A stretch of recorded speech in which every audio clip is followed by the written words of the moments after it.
The winter of 1887 was the harshest the Colorado Rockies had seen in 50 years. Snow piled in drifts taller than a man, temperatures plummeted to levels that froze breath midair, and winds howled through mountain passes with such ferocity they seemed possessed by vengeful spirits. It was in this merciless landscape that fate would forge an unlikely bond between two souls who, by all conventions of their time, should never have crossed paths. Catherine Sullivan knelt on the wooden platform of Whispering Pines Station, blood from the gash on her forehead mixing with tears that froze almost instantly against her skin. The distant rumble of the train that had just abandoned her faded into the howling wind, taking with it her last hope of survival. Her trembling hand pressed against her swollen belly, 5 months pregnant with the only piece of Robert and she had left in this world. "We'll be all right," she whispered to her unborn child, though the words felt hollow even to her own ears. "Your grandfather survived Gettysburg. Your father survived 4 years in those mines before—" Her voice cracked. "Before that final day, we have their strength in us." The station was nothing more than a crude wooden platform with a small shelter that offered minimal protection from the blizzard. No station master, no telegraph, no nearby town, just wilderness in every direction. Kate had been traveling to Denver to meet with a lawyer, carrying Robert's journal in her satchel, a journal that detailed the mining company's negligence that had led to the collapse that killed her husband and 11 other men 3 months ago. She hadn't expected to be discovered, hadn't expected that Harold Barrett, the train conductor, would recognize her name when he checked her ticket. And when that ticket somehow slipped from her gloved fingers, had he pulled it away? She certainly hadn't expected him to throw her physically from the train despite her plea's invisible pregnancy. "Rules are rules, Mrs. Sullivan," he had said coldly, pocketing her father's silver pocket watch when she'd offered it as payment. No ticket, no passage. Then a rough shove that sent her sprawling onto the platform as the train pulled away. The blood on her forehead came from striking the edge of a bench as she fell. The physical pain was nothing compared to the knowledge that this was no accident. The Barrett name had been all over Robert's journal, the mine supervisor, Charles Barrett, and his family cutting corners on safety to maximize profits. Kate clutched her medical bag closer to her chest. A former battlefield nurse during the war between the states, she had seen more death by 24 than most saw in a lifetime.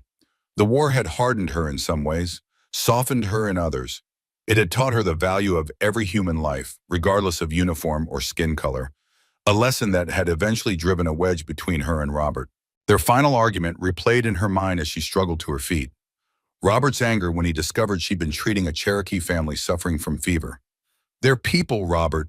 Children with fevers don't care about the color of the hands that heal them," she had shouted. He had stormed out to his shift at the mine, never to return. Now, as darkness began to fall and the temperature dropped further, Kate forced herself to assess her situation with the clinical detachment she'd learned on the battlefield. She had her medical supplies, a small bundle of food intended for the journey, a woolen cloak that was wholly inadequate for the conditions, and Robert's journal. No shelter, no fire, and a storm worsening by the minute. "Think, Kate," she muttered through chattering teeth. She needed to find shelter or she would be dead before morning. The tracks led east and west, disappearing into curtains of white. North rose the imposing peaks of the Rockies, impassable in this weather. South, the land seemed to slope downward into a valley of pine forest. South, then, perhaps there would be a trapper's cabin or some natural shelter. With one hand protectively over her belly and the other gripping her medical bag, Kate stepped off the platform into snow that reached above her ankles, already knowing this journey might be her last.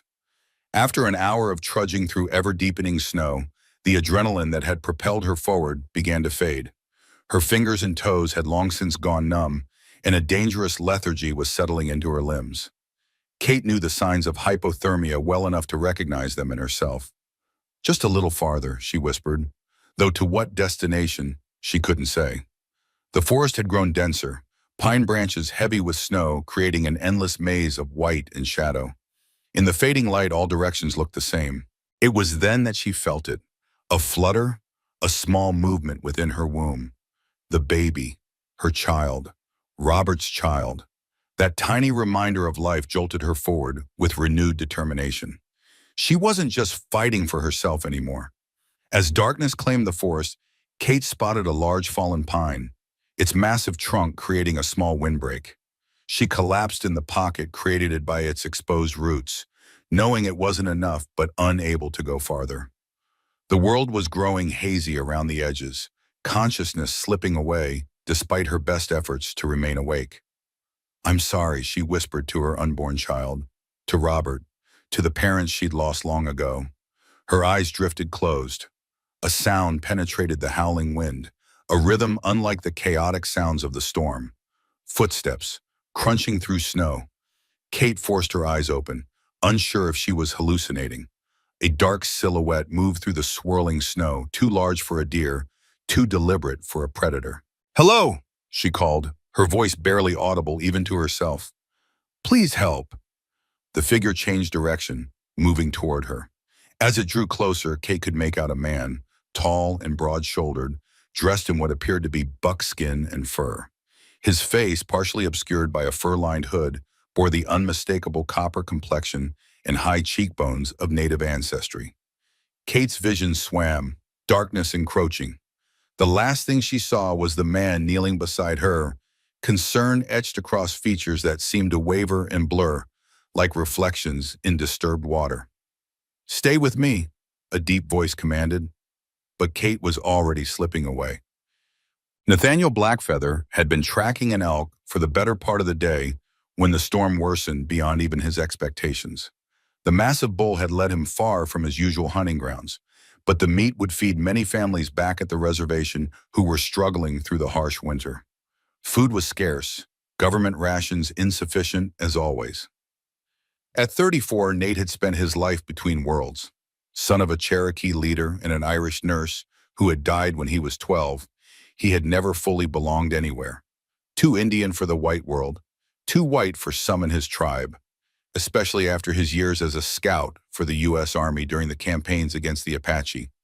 Those years haunted him still. He had believed he was helping to prevent bloodshed by guiding troops efficiently, ending conflicts quickly. Instead, he had witnessed broken treaties, slaughtered villages, and promises abandoned as easily as morning mist. When the Geronimo campaign ended the previous year, Nate had returned to his mother's people, carrying guilt and disillusionment like physical weights upon his shoulders. The hunting trip was as much about solitude as it was about providing for the tribe. Out here, with only the wilderness as witness, Nate could momentarily escape the discomfort of never truly belonging. But the storm had intensified too quickly, forcing him to abandon the elk's trail and seek shelter. There was an old trapper's cabin, he remembered, perhaps 3 miles southeast of his position. If he could reach it before the worst of the blizzard hit, he was already changing course when something caught his attention. A disruption in the natural patterns of the forest.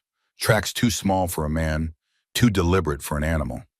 Following them, he found more disturbing signs. Blood on snow, the trail weaving unsteadily.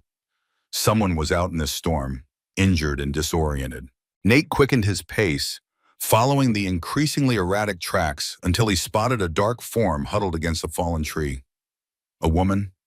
A white woman here, miles from any settlement, in the middle of a killing blizzard. "Hello," he called, his voice nearly swallowed by the wind. The figure stirred slightly, then collapsed forward into the snow. Nate reached her in seconds, turning her carefully. She was young, perhaps in her late 20s, with auburn hair escaping from beneath a woolen bonnet. Her face, though pale with cold, bore a quiet dignity even in unconsciousness. A gash on her forehead had left a trail of frozen blood down her temple. As he moved to lift her, Nate noticed the swell of her abdomen beneath her inadequate clothing.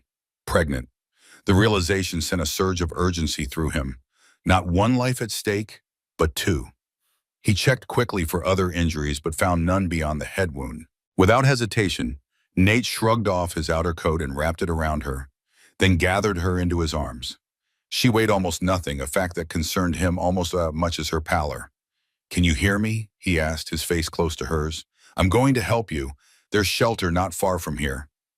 Her eyelids fluttered, a faint moan escaping her blue-tinged lips. It wasn't much, but it told him she was still alive, still fighting. The cabin was now his only hope, not just his anymore, but hers and her unborn child's as well. Nate adjusted his grip and set off at the fastest pace he dared, hyper-aware of the precious burden in his arms and the rapidly fading daylight. The storm fought him with every step, the wind changing direction to always be in his face, the snow deepening treacherously beneath his feet. But Nate had survived worse conditions. He'd learned from childhood that nature was neither malicious nor benevolent, merely indifferent. It was human will against elemental force, and he refused to yield. After what felt like hours but was likely less than one, Nate spotted the dark outline of the cabin through the curtain of snow. Relief surged through him, tempered immediately by concern for the woman in his arms, who had grown alarmingly still. The trapper's cabin was small but solidly built, constructed decades ago by fur traders who understood the unforgiving nature of mountain winters. Nate shifted the woman's weight to free one hand, brushing snow from the door before pushing it open. Inside was cold and dark, but blessedly free from wind and falling snow. Nate gently laid the woman on the single, narrow cot against the far wall, then moved quickly to address their most urgent need, fire. The cabin's previous occupants had left a small stack of firewood beside the stone hearth, along with kindling and flint, a courtesy among those who traversed these remote areas. Nate worked with practiced efficiency, arranging the kindling, striking the flint, nursing the small flame until it caught and began to grow. Only when the fire was crackling steadily did he return his attention to the woman. In the growing light, her condition appeared even more dire. Her skin had the waxy appearance of severe cold exposure, and her breathing was shallow and irregular. Nate knew the protocols for treating someone in such a state. First, remove wet clothing, an uncomfortable necessity that couldn't be avoided. With clinical detachment, he removed her snow-soaked outer garments, leaving her in her underclothes for modesty, and wrapped her in the cabin's stored blankets, rough wool but dry and warming rapidly in proximity to the fire. Next, gradual warming. Too rapid could shock her system. He positioned her on the cot at a carefully calculated distance from the hearth, close enough to benefit from its heat, but not so near as to warm too quickly. As he worked, the woman began to stir, consciousness returning in painful increments. Her eyes, a deep green that startled him with their intensity, opened and fixed on him with confusion and fear. Who? She managed, her voice barely audible. My name is Nathaniel Blackfeather, he said, keeping his voice calm and steady. I found you in the forest during the storm. You're safe now in a trapper's cabin. The train, she whispered, fragments of memory returning. They put me off the train. Nate's brow furrowed. In this weather? For what reason? No ticket, she said, a single tear escaping to trace a path down her temple. I had one, but it was taken. They wouldn't believe me. Anger flashed through Nate, a controlled burn he'd learned long ago to contain. He'd encountered the casual cruelty of the railroad companies before, seen how they treated those they deemed unimportant. But to put a pregnant woman off a train in a blizzard? That bordered on murder. What's your name? He asked, pushing aside his anger to focus on what mattered. Catherine Sullivan, she replied, her voice slightly stronger. Kate. You're with child, Nate stated simply. Her hands moved protectively to her belly. 5 months along.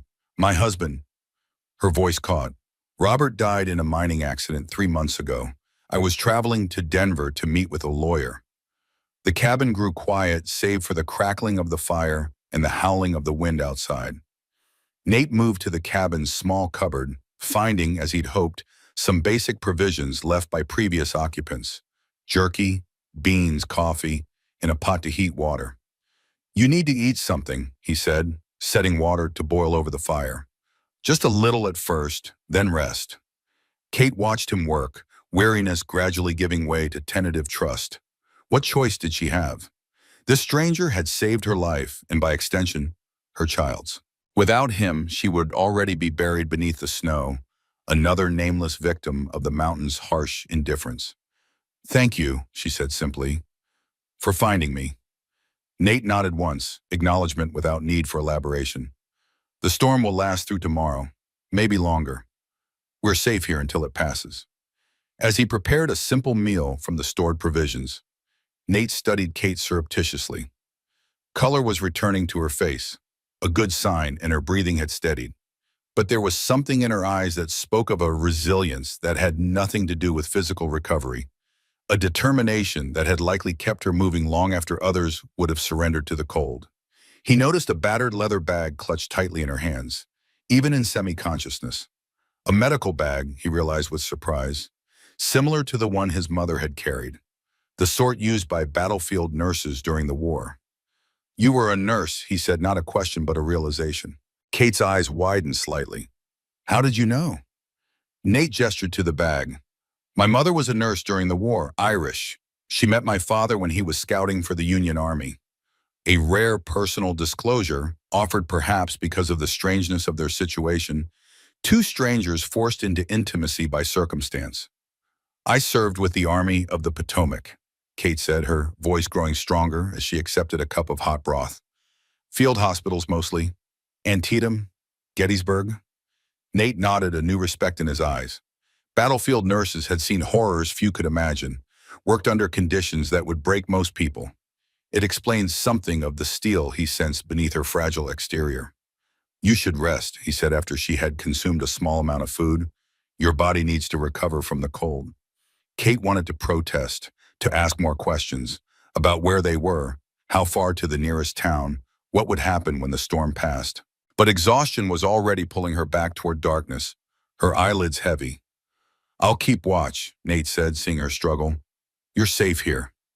As Kate drifted into sleep, Nate settled himself near the fire, adding wood occasionally to maintain its warmth.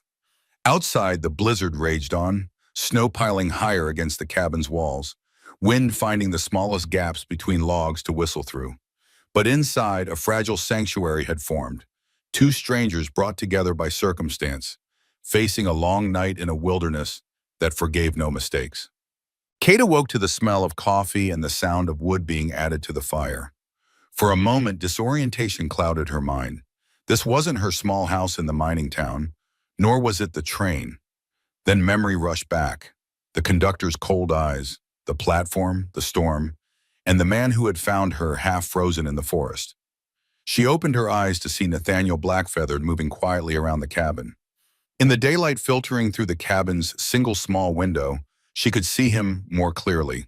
Tall and powerfully built, with long black hair tied back from a face that spoke of mixed heritage. Strong Cherokee features softened by what must be his mother's Irish influence. He moved with the quiet confidence of someone completely at ease in the wilderness. "How long have I been asleep?" she asked, pushing herself up to sitting position, the blankets clutched protectively around her. "Nearly 12 hours, Nate replied, turning at the sound of her voice. "Your body needed it." Kate's hand moved instinctively to her abdomen. "The baby, I felt it move during the night. I think we're all right." Nate nodded, relief visible in the slight relaxation of his shoulders. "That's good. Are you hungry?" "There's not much, but we should keep your strength up." "Yes, thank you." Her voice was stronger today, though still carrying the weight of her recent trauma. As Nate heated water for coffee and prepared a meager breakfast of jerky and dried beans softened overnight, Kate took stock of her surroundings. The cabin was small but sturdy, perhaps 15 feet square, with rough-hewn log walls chinked with mud and moss. Besides the cot where she lay, there was a small table with a single chair, shelves holding a few tools and supplies, and the stone hearth that dominated one wall. "Have you been out here hunting?" she asked, accepting a tin cup of strong black coffee with gratitude. Nate nodded. "Tracking an elk. My people at the reservation could use the meat." "You live on a reservation?" Kate found herself genuinely curious, her knowledge of native peoples limited to what she'd read in newspapers, usually accounts of conflicts or treaties, rarely the day-to-day realities. "Eastern Cherokee," he replied. "Many of our people walked the Trail of Tears to Oklahoma, but some remained in the mountains, hiding until the soldiers left. My grandfather was one of them." Kate absorbed this information silently. The Trail of Tears, she'd heard of it, though details were sparse in the history books she'd studied. A forced migration, thousands dead. Yet here sat a descendant of those who had resisted, who had survived against all odds, just as she now fought to survive. "And now," she asked, "now we live where the government tells us to live, on land they decide is worthless enough to give us." There was no bitterness in his tone, just a simple statement of fact. "I hunt, I trap, I trade. Some of our young men work for the railroads or in the mines. The mention of mines brought Robert sharply back to Kate's mind. His smile, his hands always coal-stained despite scrubbing, his dreams of saving enough to buy a small farm someday, dreams buried beneath tons of rock and earth. My husband was a miner, she said quietly. In Silverdale. There was a collapse. Nate met her eyes across the small space. I'm sorry, the mining companies take much and give little in return. A shared understanding passed between them, two people from vastly different worlds who nonetheless recognized the same injustice. The moment stretched, then broke as a particularly strong gust of wind rattled the cabin shutters. The storm isn't letting up, Nate observed, moving to the window to assess conditions. We should prepare to stay at least another day, maybe two. Kate nodded, trying to quell the anxiety that rose at the thought of further delay. Her cousin in Denver would be expecting her soon, would worry when she didn't arrive, and her meager funds, already depleted by the train ticket she'd lost, wouldn't stretch far when she reached the city. I need to find a way to send word to my cousin, she said, once we reach civilization again. There's a telegraph office in Clearwater, Nate replied. It's the nearest settlement, about 15 miles south of here. Once the storm passes, that's where we'll head. 15 miles. Under normal circumstances, an arduous journey, but manageable. For a woman 5 months pregnant, recovering from near freezing, through snow-covered mountain terrain, it would be a trial unlike any Kate had faced before. I'll slow you down, she said, voicing the concern that weighed on her. You could reach Clearwater much faster alone. Nate's expression remained unchanged. I won't leave you behind. We go together or not at all. The simple declaration, delivered without drama or expectation of gratitude, touched something deep within Kate. In a world that had shown her little kindness since Robert's death, this stranger's steadfast resolve was like finding solid ground after months of sinking sand. Thank you, she said simply. The day passed slowly, marked by the unchanging howl of the wind and the regular ritual of tending the fire. Nate repaired a tear in his hunting pack while Kate, feeling strong enough to move around the cabin, took inventory of their supplies and organized them more efficiently. Conversation came in sporadic bursts, sometimes about practical matters, sometimes venturing into personal territory. Kate learned that Nate had never married, though he'd been engaged once to a woman from his tribe who had died of influenza 4 years earlier. Nate learned that Kate had been a schoolteacher before the war changed her path, leading her to nursing, and that she hoped to find similar work in Denver, if her cousin could help with the baby. What will you name the child? Nate asked as they shared a small evening meal, carefully rationed to extend their provisions. Kate smiled, a genuine expression that transformed her face, revealing the woman she had been before grief and hardship had worn her down. If it's a boy, Robert, after his father. If a girl, Hope, because that's what I need most right now. Good names, Nate approved, strong names. As night fell again, Nate insisted Kate keep the cot while he made a pallet of blankets near the fire. Despite her protest that she'd already taken his coat and his bed, he remained firm. You need proper rest more than I do, he said, ending the discussion. The second night passed much like the first, though Kate slept more fitfully, her mind racing with concerns about the journey ahead and the uncertainty awaiting her in Denver. Several times she awoke to find Nate awake as well, his eyes reflecting the firelight as he stared thoughtfully into the flames. By morning, a noticeable change had occurred. The wind had died down, the constant patter of snow against the roof had ceased. Nate opened the cabin door to reveal a transformed world, pristine white stretching in every direction, tree branches bowing under the weight of accumulated snow. But above, patches of blue sky were visible between slowly dispersing clouds. The storm has passed, he announced, relief evident in his voice. We should prepare to leave as soon as possible. Daylight is valuable this time of year. The preparation was quick but thorough. Nate packed what remained of their supplies, fashioned a walking stick for Kate from a straight branch he'd used for firewood, and made sure the cabin was left in good order for the next travelers who might need its shelter. Kate's clothing had dried near the fire, though it remained woefully inadequate for the conditions. Nate solved this by sacrificing one of the cabin's blankets, cutting a hole in the center to create a poncho and securing it around her waist with rope. It was crude but would provide an extra layer of protection against the cold. The snow will make travel difficult, he warned as they stood ready to depart. Follow in my footsteps exactly. If you need to rest, tell me immediately. Don't wait until you're exhausted. Kate nodded, drawing a deep breath to steady herself. I'm ready. Stepping out into the snow was like entering another world. The storm had left behind nearly 3 feet of fresh powder, transforming familiar landscapes into alien terrain. Nate led the way, breaking trail with methodical determination, each step a labor that carved a path for Kate to follow. The first hour tested Kate's resolve to its limits. Every muscle protested, her lungs burned with each breath of frigid air, and her feet, protected only by her town boots, quickly grew numb despite the extra socks Nate had insisted she wear. But she pressed on, focusing on placing each foot exactly where Nate had stepped before her. Their progress was agonizingly slow, perhaps a mile in that first hour, but steady. Nate set a sustainable pace, aware that speed mattered less than endurance. He stopped often, ostensibly to check their direction or listen for signs of wildlife. But Kate suspected these pauses were as much for her benefit as for any practical purpose. By midday, they had covered perhaps 3 miles, following the gradual descent toward the valley where Clearwater lay. The sun emerged fully, its brightness against the snow nearly blinding, but its warmth a welcome relief on their faces. During a brief rest, sharing the last of the jerky from the cabin, Kate noticed Nate's frequent glances toward the northwest, where dark clouds were beginning to gather above the distant peaks. Another storm? She asked, dread coloring her voice. Not for several hours yet, he replied, but it's coming. We need to find better shelter before nightfall.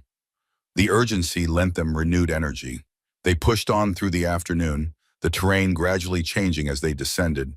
Fewer pines, more aspen and scrub oak, the snow depth slightly less challenging. Kate found her second wind, settling into a rhythm of movement that, while still exhausting, felt sustainable. It was during this period of relative calm that Nate suddenly raised his hand, signaling for her to stop. He stood motionless, head tilted, listening intently.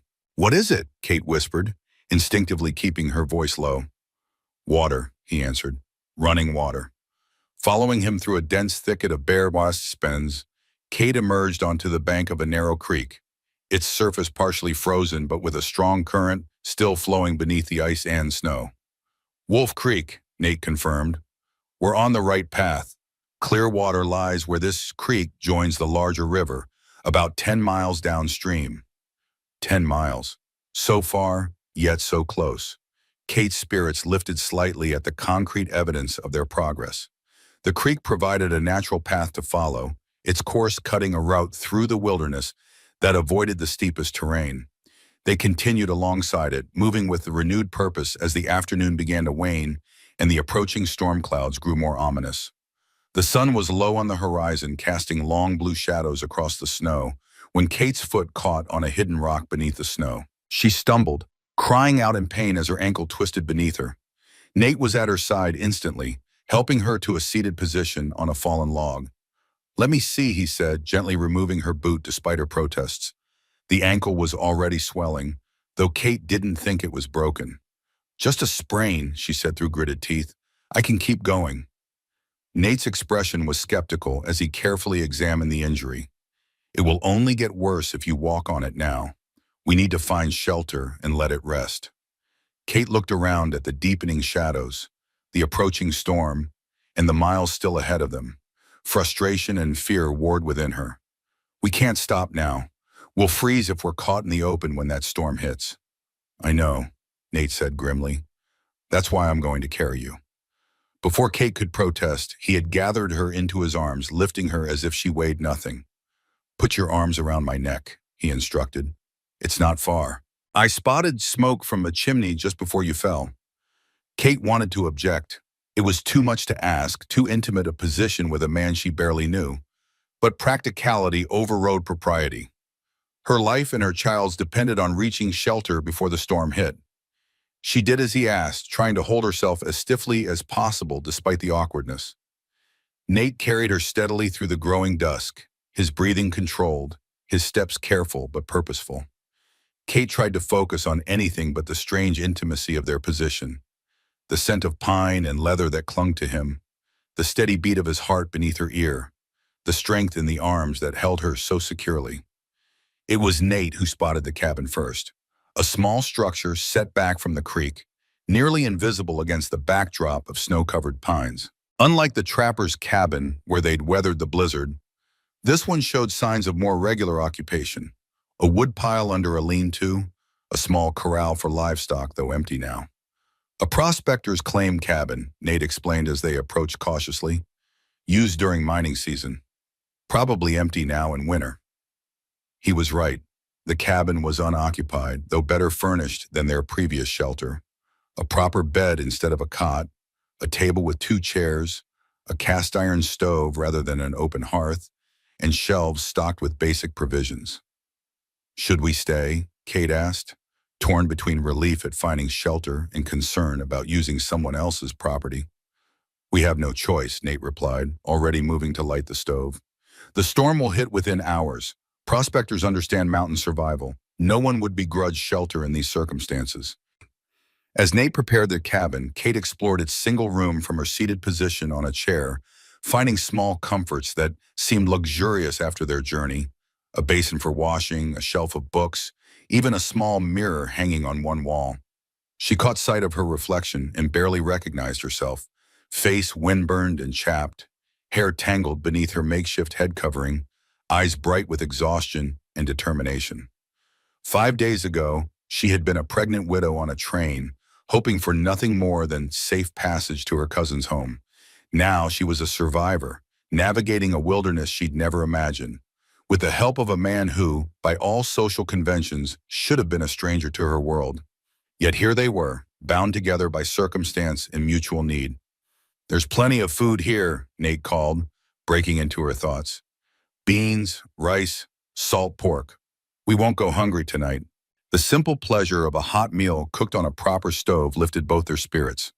As they ate, sitting at the table like civilized people rather than huddled near a fire, Kate felt a moment of normalcy that had been absent since Robert's death. "How much farther to Clearwater?" she asked, savoring the last bite of her meal. "If the weather holds, we could reach it by tomorrow afternoon," Nate replied. "But this storm may delay us." As if in response to his words, the wind picked up outside, whistling around the cabin's corners. The approaching front had arrived, bringing with it not snow this time, but a freezing rain that drummed against the roof and windows. "Ice storm," Nate observed grimly. "Worse than snow for traveling. Everything becomes treacherous." The change in weather confined them to the cabin, but with adequate supplies and a solid roof overhead, their situation was far less precarious than it had been. Nate spent the evening checking their gear and planning their route for the next day, while Kate, finding needle and thread among the cabin's provisions, set about repairing tears in their clothing. As night settled fully around them, a comfortable silence filled the small space, the kind that exists between people who have faced danger together and emerged stronger for it. Kate realized that despite the circumstances, despite the uncertainty that still lay ahead, she felt safe in Nate's presence, not just physically protected, but understood in a way few people had ever truly understood her. The prospector's cabin had only one bed, but it was large enough that Nate suggested they share it, placing a blanket down the middle as a symbolic division.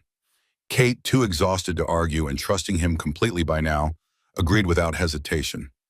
As they lay in the darkness, listening to the ice pellets striking the roof, Kate's thoughts drifted to Clearwater and what awaited them there. Would the townspeople be welcoming to a Cherokee man accompanying a white woman? Would there be a way to send word to her cousin? Would she find the means to continue her journey to Denver? "Nate," she said softly, unsure if he was still awake. "Yes?"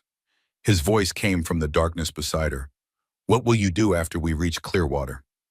The silence stretched so long that Kate thought he might not answer. "Return to the reservation eventually," he finally replied. "But first, make sure you are safely on your way to Denver." The simple declaration of commitment touched her deeply. "You've already done so much. You don't need to—" "I know," he cut her off gently, "but I will."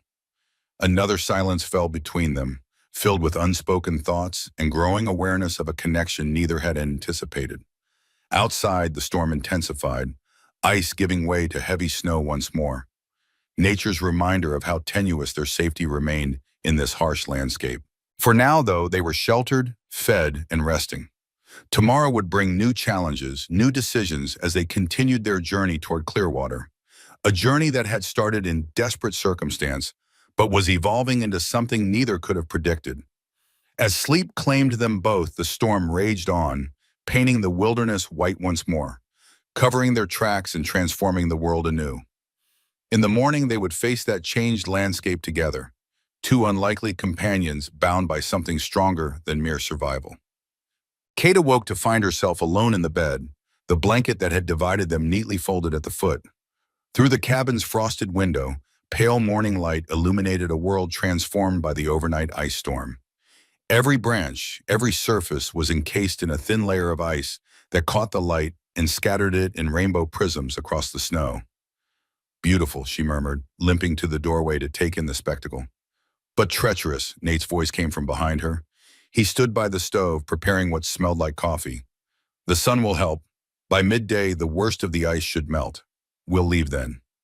The delay was frustrating but necessary. Attempting to navigate the ice-slick terrain now, especially with Kate's injured ankle, would risk further injuries they couldn't afford. They used the morning hours to prepare. Nate reinforced Kate's makeshift boots with strips of leather from an old saddle he found in the cabin's lean-to, while Kate packed food for their journey, selecting items that would travel well and provide sustenance. By noon, as Nate had predicted, the sun had softened the ice's grip on the landscape. Water dripped from tree branches, and patches of ground emerged where the sunshine had melted through the snow. Kate tested her ankle, finding it still tender but bearable with the support of the walking stick Nate had fashioned for her. "Are you certain you can walk?" Nate asked, watching her movements carefully. Kate nodded, determination set in the line of her jaw. "I've endured worse. We need to reach Clearwater before the next storm." They set out following Wolf Creek's meandering path, now moving more slowly than before due to Kate's injury, but still making steady progress. The terrain became gradually less wild as they descended further into the valley. Signs of human presence began to appear. Old logging trails, stumps where trees had been harvested, even the distant mark of smoke against the squabbing. "Clearwater," Nate confirmed, pointing to the smoke. "Perhaps 3 more hours' walk." Their pace quickened with renewed determination. Kate found herself both eager for and apprehensive about their arrival. The town meant safety, communication with her cousin, a continuation of her journey to Denver. But it also meant parting from Nate, whose steady presence had become an unexpected anchor in her chaotic life. "Tell me about your cousin in Denver," Nate said as they navigated a particularly steep embankment, the conversation serving dual purposes, distracting Kate from the pain in her ankle and learning more about her plans. "Clara married a lawyer," Kate explained, her breath forming clouds in the cold air. "They have 2 children and a home with a spare room. She wrote after Robert died, offering shelter until I could find my footing again." "And after the baby comes?" Kate's hand instinctively moved to her growing belly. "I was a nurse before and during the war, a teacher after. With Clara's help watching the child, I hope to find a position again." Nate considered this quietly. Teaching is honorable work. "What about you?" Kate asked. "What awaits you at the reservation?" A complicated expression crossed his face. "Responsibilities. My father's sister is aging. As her only nephew, her care falls to me, and the younger men look to me for guidance."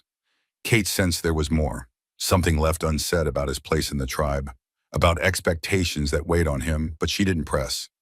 Their friendship, forged in survival, had boundaries she respected. The trail widened further, becoming something approaching a proper road as they neared the settlement.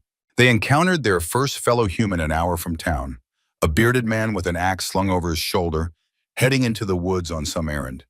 He stopped short at the sight of them, his expression shifting from surprise to wariness as he took in the unusual pair. "Afternoon," he offered cautiously, his gaze moving between Kate's pregnant form and Nate's unmistakably Cherokee features. "Good afternoon," Kate replied with as much dignity as her travel-worn appearance allowed. "We're making for Clearwater. Is the telegraph office still open at this hour?" The simple, practical question seemed to ease the man's suspicion somewhat. "Till 5. You have got time." His curiosity finally overcame his restraint. You folks been caught in the blizzard? I was put off the train at Whispering Pines Station, Kate said, a hint of steel entering her voice. Mr. Blackfeather found me in the storm and saved my life. The woodcutter's eyes widened, his evaluation of the situation visibly shifting. The railroad put you off, in your condition, during a storm? I lost my ticket, Kate explained simply. The man shook his head in disgust. Damn railroads. Not the first time they've done something like that either. He looked at Nate with newfound respect.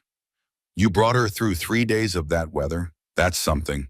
Nate acknowledged the comment with a nod, but said nothing. Town's just down this road, the woodcutter continued, pointing. Telegraph office is on Main Street, can't miss it. Judge Montgomery runs the boarding house if you need a place to stay. Tell him Joe Taylor sent you. With that, he continued on his way, leaving Kate and Nate to process this first encounter with the outside world, the first hint of how their unusual partnership might be perceived. Clearwater revealed itself gradually. First a few outlying cabins, then clusters of buildings, until they found themselves on a proper street lined with establishments typical of a frontier settlement. General store, blacksmith, saloon, church, and the all-important telegraph office. Their appearance drew curious glances from the few people braving the cold afternoon, but no outright hostility. Kate was acutely aware of how they must look.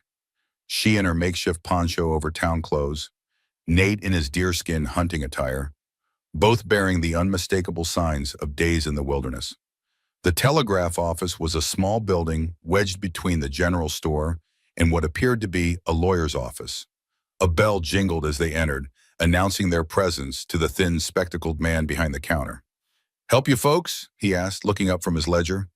I need to send a telegram to Denver, Kate said, stepping forward. To my cousin, Clara Mitchell. While Kate composed her message, a brief explanation of what had happened and when she hoped to arrive in Denver, Nate stood quietly by the door, observing the rhythms of the town through the window. He seemed neither comfortable nor uncomfortable, simply watchful, as if constantly assessing his surroundings. The telegram sent, they faced their next challenge, lodging for the night. Following the woodcutter's recommendation, they made their way to Judge Montgomery's boarding house, a 2-story structure with a well-maintained exterior that spoke of its owner's pride. The door was opened by a distinguished older man with silver hair and a bearing that suggested military training. His keen eyes took in their appearance with a single sweep, lingering momentarily on Kate's condition and the walking stick she leaned on.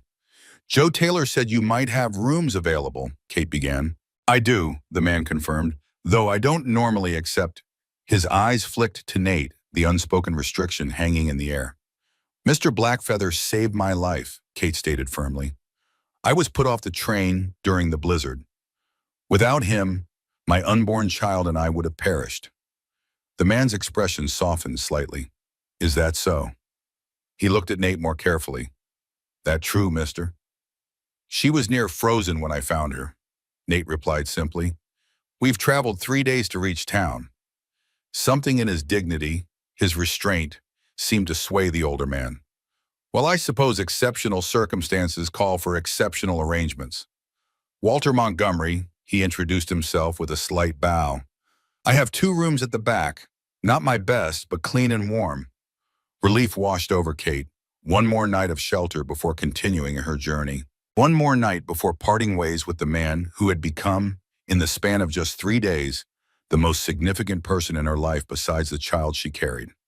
As they followed Judge Montgomery into the boarding house, Kate glanced at Nate, wondering if similar thoughts occupied his mind. His expression revealed nothing, but when he caught her looking, the slight nod he gave her held a world of unspoken understanding. They had survived the wilderness together. Now they faced a different kind of terrain, the complicated landscape of the civilized world, with its rigid boundaries and expectations. Whatever came next, those days in the storm had forged a connection between them that transcended the conventional order of things. And in that moment, watching Nate duck his head to enter the doorway of the boarding house, Kate realized that reaching Denver might not be the end of her journey after all, but perhaps the beginning of something entirely unexpected. Judge Montgomery's boarding house offered luxury compared to the wilderness shelters Kate and Nate had recently occupied.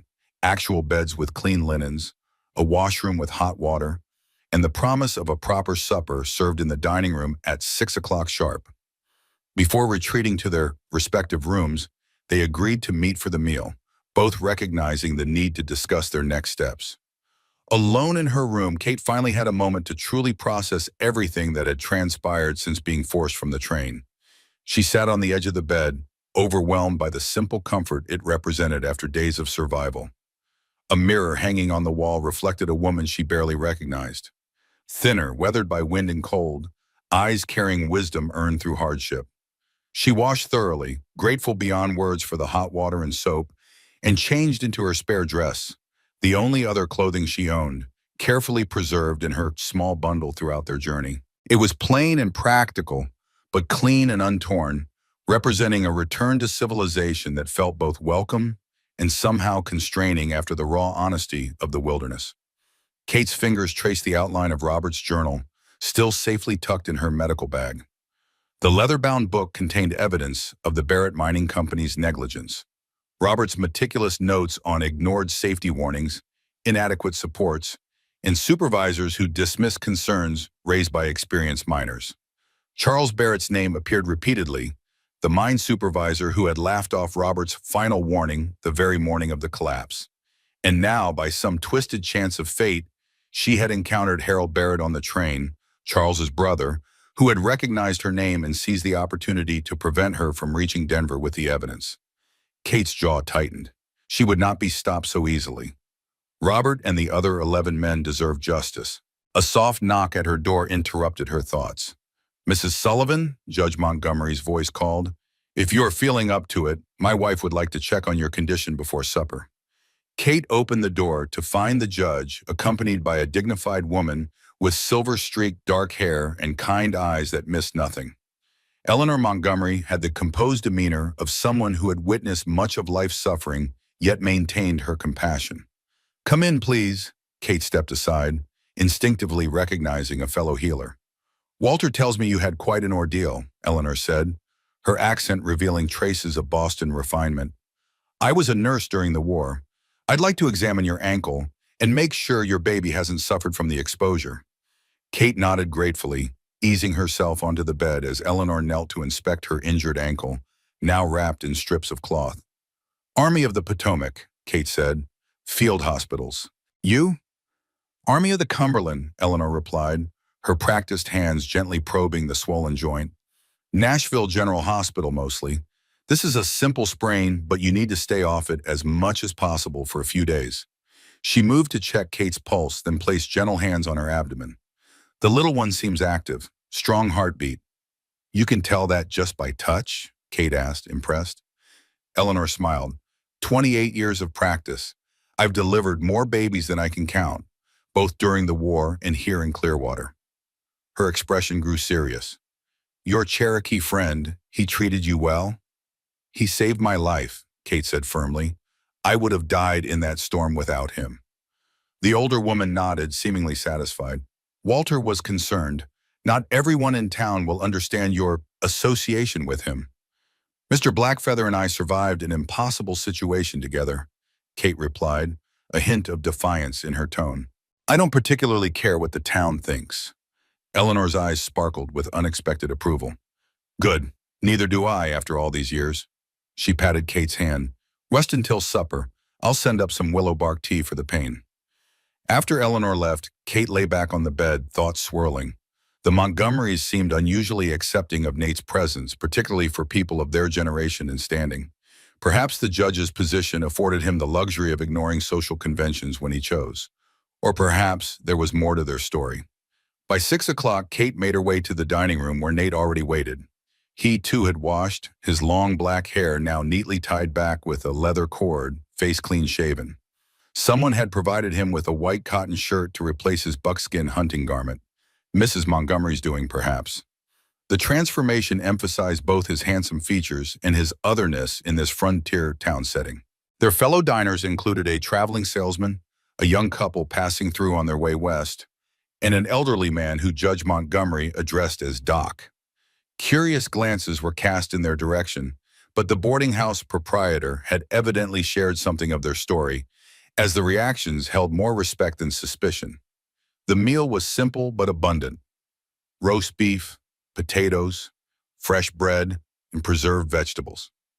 Kate found herself ravenous, the days of trail rations having left her body craving substantive nourishment. Nate ate with equal appreciation, though with the measured restraint she'd come to recognize as characteristic of everything he did.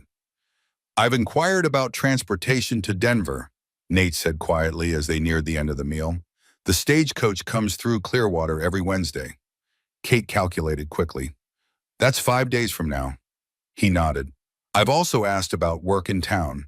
The livery stable needs help clearing snow damage. It would provide enough for your stage ticket." "You'd stay to work?" Kate was surprised. "What about your return to the reservation?" "It can wait," he replied simply. The matter-of-fact way he reorganized his own priorities to accommodate her needs touched Kate deeply. No one since Robert had shown such consideration for her welfare, and even Robert had sometimes been too consumed by dreams of mining riches to see the practical challenges she faced.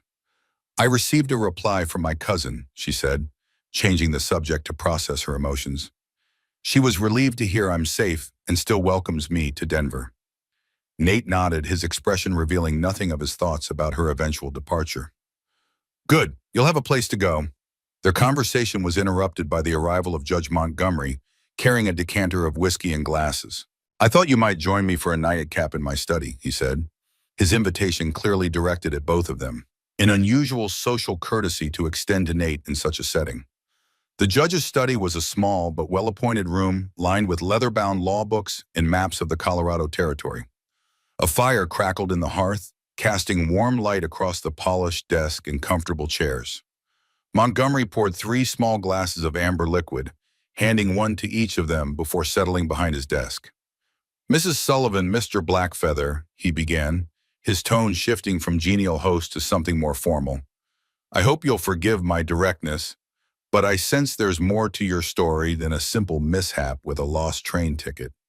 Kate glanced at Nate, who remained impassive, his dark eyes watchful. "Why do you say that, Judge?" she asked carefully. Montgomery took a small sip of his whiskey. 30 years practicing law teaches one to recognize when there's more beneath the surface. The conductor who put you off the train, would his name happen to be Barrett? Harold Barrett? Kate couldn't hide her surprise. "How did you know?" "Because Harold Barrett is the younger brother of Charles Barrett, who runs the Barrett Mining Company operation in Silverdale." The judge's gaze was steady. "The same mine where, if I recall the newspaper accounts correctly, a collapse killed 12 men 3 months ago, including a man named Sullivan." Kate's hand tightened around her glass. "My husband, Robert." Montgomery nodded slowly. "I thought as much, and now you find yourself stranded in Clearwater after being deliberately removed from a train bound for Denver, where one might seek legal counsel for a mining accident." The pieces fell into place with alarming clarity. "You think it wasn't an accident, that Harold Barrett recognized my name and deliberately put me off the train?" "I think it's a remarkable coincidence otherwise," Montgomery replied, "especially given that the Barrett family has significant influence with the railroad. Their company ships ore on those lines." Nate, who had been silent until now, leaned forward slightly. "What are you suggesting, Judge?" Montgomery considered them both for a long moment. "I'm suggesting that Mrs. Sullivan may have come to Clearwater for a reason, though not of her choosing. I've been fighting the Barrett Mining Company's practices for years. They cut corners on safety, bribe officials, and treat their workers as disposable. But I've never had enough evidence to bring formal charges." Kate reached for her medical bag, removing Robert's journal. "I have evidence. My husband kept detailed records of safety violations, ignored warnings, and the events leading up to the collapse. He tried to stop the men from going into the mine that morning. Charles Barrett overruled him." The judge's eyes widened slightly as she placed the journal on his desk. "May I?" Kate nodded, watching as he carefully turned the pages, his expression growing grimmer with each entry he read. Finally, he closed the book and looked up at her. "Mrs. Sullivan, this journal documents criminal negligence at the very least. Combined with testimony from other miners, it could be enough to bring charges against both Charles Barrett and the company itself." He leaned back in his chair. "Is that why you were traveling to Denver? To find a lawyer?" Yes, my cousin's husband practices law there. Montgomery steepled his fingers thoughtfully. I may be able to save you the journey. As circuit judge for this district, I have jurisdiction over Silverdale. I could convene a grand jury to consider an indictment. Hope and apprehension mingled in Kate's chest. Here? In Clearwater? It would be safer than Denver, Nate observed quietly. If the Barretts went to such lengths to prevent you from reaching Denver, they'll be watching for you there. The judge nodded in agreement. Mr. Blackfeather is right. Additionally, Clearwater is close enough to Silverdale that we could call witnesses, other miners who might corroborate your husband's accounts. Kate considered the implications. Staying in Clearwater would delay her arrival in Denver, but it might also mean justice for Robert and the other men who had died. Justice for the widows and children left behind. And if Harold Barrett had indeed recognized her and deliberately removed her from the train, she would be in danger regardless of where she went. How long would this process take? She asked. A few weeks to gather witnesses and prepare the case, Montgomery replied. Though I should warn you, the Barretts won't take this lying down. They have influence, money, and few scruples about using both. I've faced worse, Kate said, thinking of field hospitals under artillery fire, of the blizzard that had nearly claimed her life. The judge's expression softened with respect. I believe you have, Mrs. Sullivan, but you shouldn't face this alone, especially in your condition. She won't be alone, Nate said with quiet certainty. Montgomery turned his assessing gaze to the Cherokee. No, I don't suppose she will. He poured another small measure of whiskey into each of their glasses. Then it's settled. Tomorrow we'll begin preparing the case against the Barrett Mining Company. As they returned to their rooms later that evening, Kate found herself both energized by the prospect of justice and troubled by the growing complications. Nate walked silently beside her, his expression unreadable in the dim hallway light. You don't have to stay, she said softly as they reached her door. This isn't your fight. Nate's dark eyes met hers. When I found you in that storm, I made a choice. I don't abandon my choices halfway. The reservation will still be there when this is finished, he said firmly. Rest, Kate. Tomorrow will bring its own challenges. Kate watched him continue down the hall to his own room, his broad shoulders straight and resolute, and felt a complex emotion she wasn't ready to name unfurling in her chest. Instead of examining it too closely, she retreated into her room in the momentary sanctuary it offered from the gathering storm. One not of snow and ice, but of human malice in the pursuit of justice. The next morning brought steady rain that melted the remaining snow and turned Clearwater's dirt streets to mud. Kate woke to the sound of voices below her window. Judge Montgomery speaking with someone whose urgent tone carried even if the words didn't. After dressing quickly, she made her way downstairs to find Nate and the judge in serious conversation with a thin, haggard man whose coal-blackened fingernails marked him unmistakably as a miner. They fell silent as she entered, the stranger's eyes widening slightly at her pregnant figure. Mrs. Sullivan, Montgomery gestured her forward. This is Jim Holloway. He worked in the Silverdale mine with your husband. Kate stepped forward, extending her hand. You knew Robert? Holloway nodded, awkwardly removing his cap. Yes, ma'am. Good man, careful. Always checking the support beams, listening to the mountain. His voice dropped. He tried to warn us that morning, said he heard the mountain talking, that something wasn't right. But Charles Barrett ignored him, Kate said. Called him a superstitious fool, Holloway confirmed, bitterness etching lines around his mouth. Threatened to fire anyone who didn't go down. We had families to feed. Montgomery gestured them all to sit at the dining table where Eleanor was already setting out coffee and breakfast. Jim came as soon as he got my message. He's been organizing other miners who are willing to testify about the conditions at Silverdale. How many? Kate asked, hope rising. 7 so far, Holloway replied. Maybe more if they believe something will actually come of it this time. We tried complaining to the territorial inspector last year. Nothing happened except 3 men lost their jobs. This time will be different, Montgomery assured him. With Robert Sullivan's journal and multiple witnesses, we have a real chance at an indictment. The Barretts won't make it easy, Holloway warned. They own half the businesses in Silverdale, control most of the jobs. Men are scared. They should be more scared of the mountain falling on them, Nate said quietly. It was the first time he'd spoken, and Holloway seemed to truly notice him for the first time, eyes narrowing slightly. "Your Cherokee friend is right," the miner finally said to Kate. 12 dead this time. Could be more next time if nothing changes. The conversation turned to logistics, which miners might testify, what evidence they could provide, how to ensure their safety. Kate listened, occasionally offering details from Robert's journal, while Nate remained largely silent, observing. It wasn't until Holloway had departed, promising to return with more witnesses in 2 days' time, that Kate realized how naturally Nate had been included in these discussions, accepted without question by Montgomery and, more surprisingly, by a miner who likely had little positive experience with Native Americans. "You seem thoughtful, Mrs. Sullivan," the judge observed as Eleanor cleared away the breakfast dishes. "I'm surprised by how readily Mr. Holloway accepted Nate's presence," she admitted. "It's not the reaction I expected." Montgomery and his wife exchanged a meaningful glance. "Clearwater isn't like most frontier towns," the judge said carefully. "We have a different history." "Walter," Eleanor laid a gentle hand on her husband's arm, "they should know if they're to stay." The judge nodded, then turned back to Kate and Nate. "Clearwater was founded 15 years ago, after the war. Many of the original settlers were Union soldiers who couldn't or wouldn't return to their previous lives. Men who had seen too much death, who wanted something different. And women who had served as nurses," Eleanor added, "who had learned that skill and courage come in all colors." "I was a colonel in the Union Army," Montgomery continued. "My regiment included several companies of colored troops, brave men who fought and died just as valiantly as any white soldier.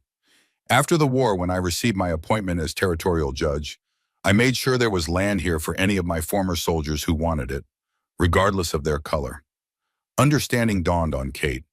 "So Clearwater has a more diverse population than you might expect," Eleanor finished, "including several families from the nearby Cherokee settlements who chose to live here rather than on the reservation. It hasn't always been easy. We've had our share of trouble from those who disagree with our arrangements, but we've built something worth protecting. That's why you took us in without question," Kate realized, looking at Nate. "Why you didn't blink at a Cherokee man accompanying a white woman." Montgomery nodded. "We judge people by their actions here, not their ancestry. Mr. Blackfeather saved your life at considerable risk to his own. That tells me all I need to know about his character." Nate inclined his head slightly, a gesture of acknowledgement. "Your town is unusual, Judge, but the Barretts and others like them still hold power in the territory." "They do," Montgomery agreed grimly, "which is why we must build our case carefully. If we can prove criminal negligence in the mine collapse, it could break their influence, at least in this region." The conversation shifted to practical matters. Kate would stay at the boarding house while they prepared the case, her medical skills potentially useful for treating the miners and their families who would be coming to testify. Nate would work at the livery stable, providing an extra set of eyes to watch for any Barrett sympathizers arriving in town. As the day progressed, Kate found herself drawn into the rhythms of the boarding house, helping Eleanor prepare rooms for the expected witnesses while resting her ankle as much as possible. The older woman proved to be a wealth of knowledge about childbirth and herbal remedies, her approach blending formal medical training with practical frontier adaptations. "You have a natural touch," Eleanor observed as Kate efficiently changed linens on one of the beds.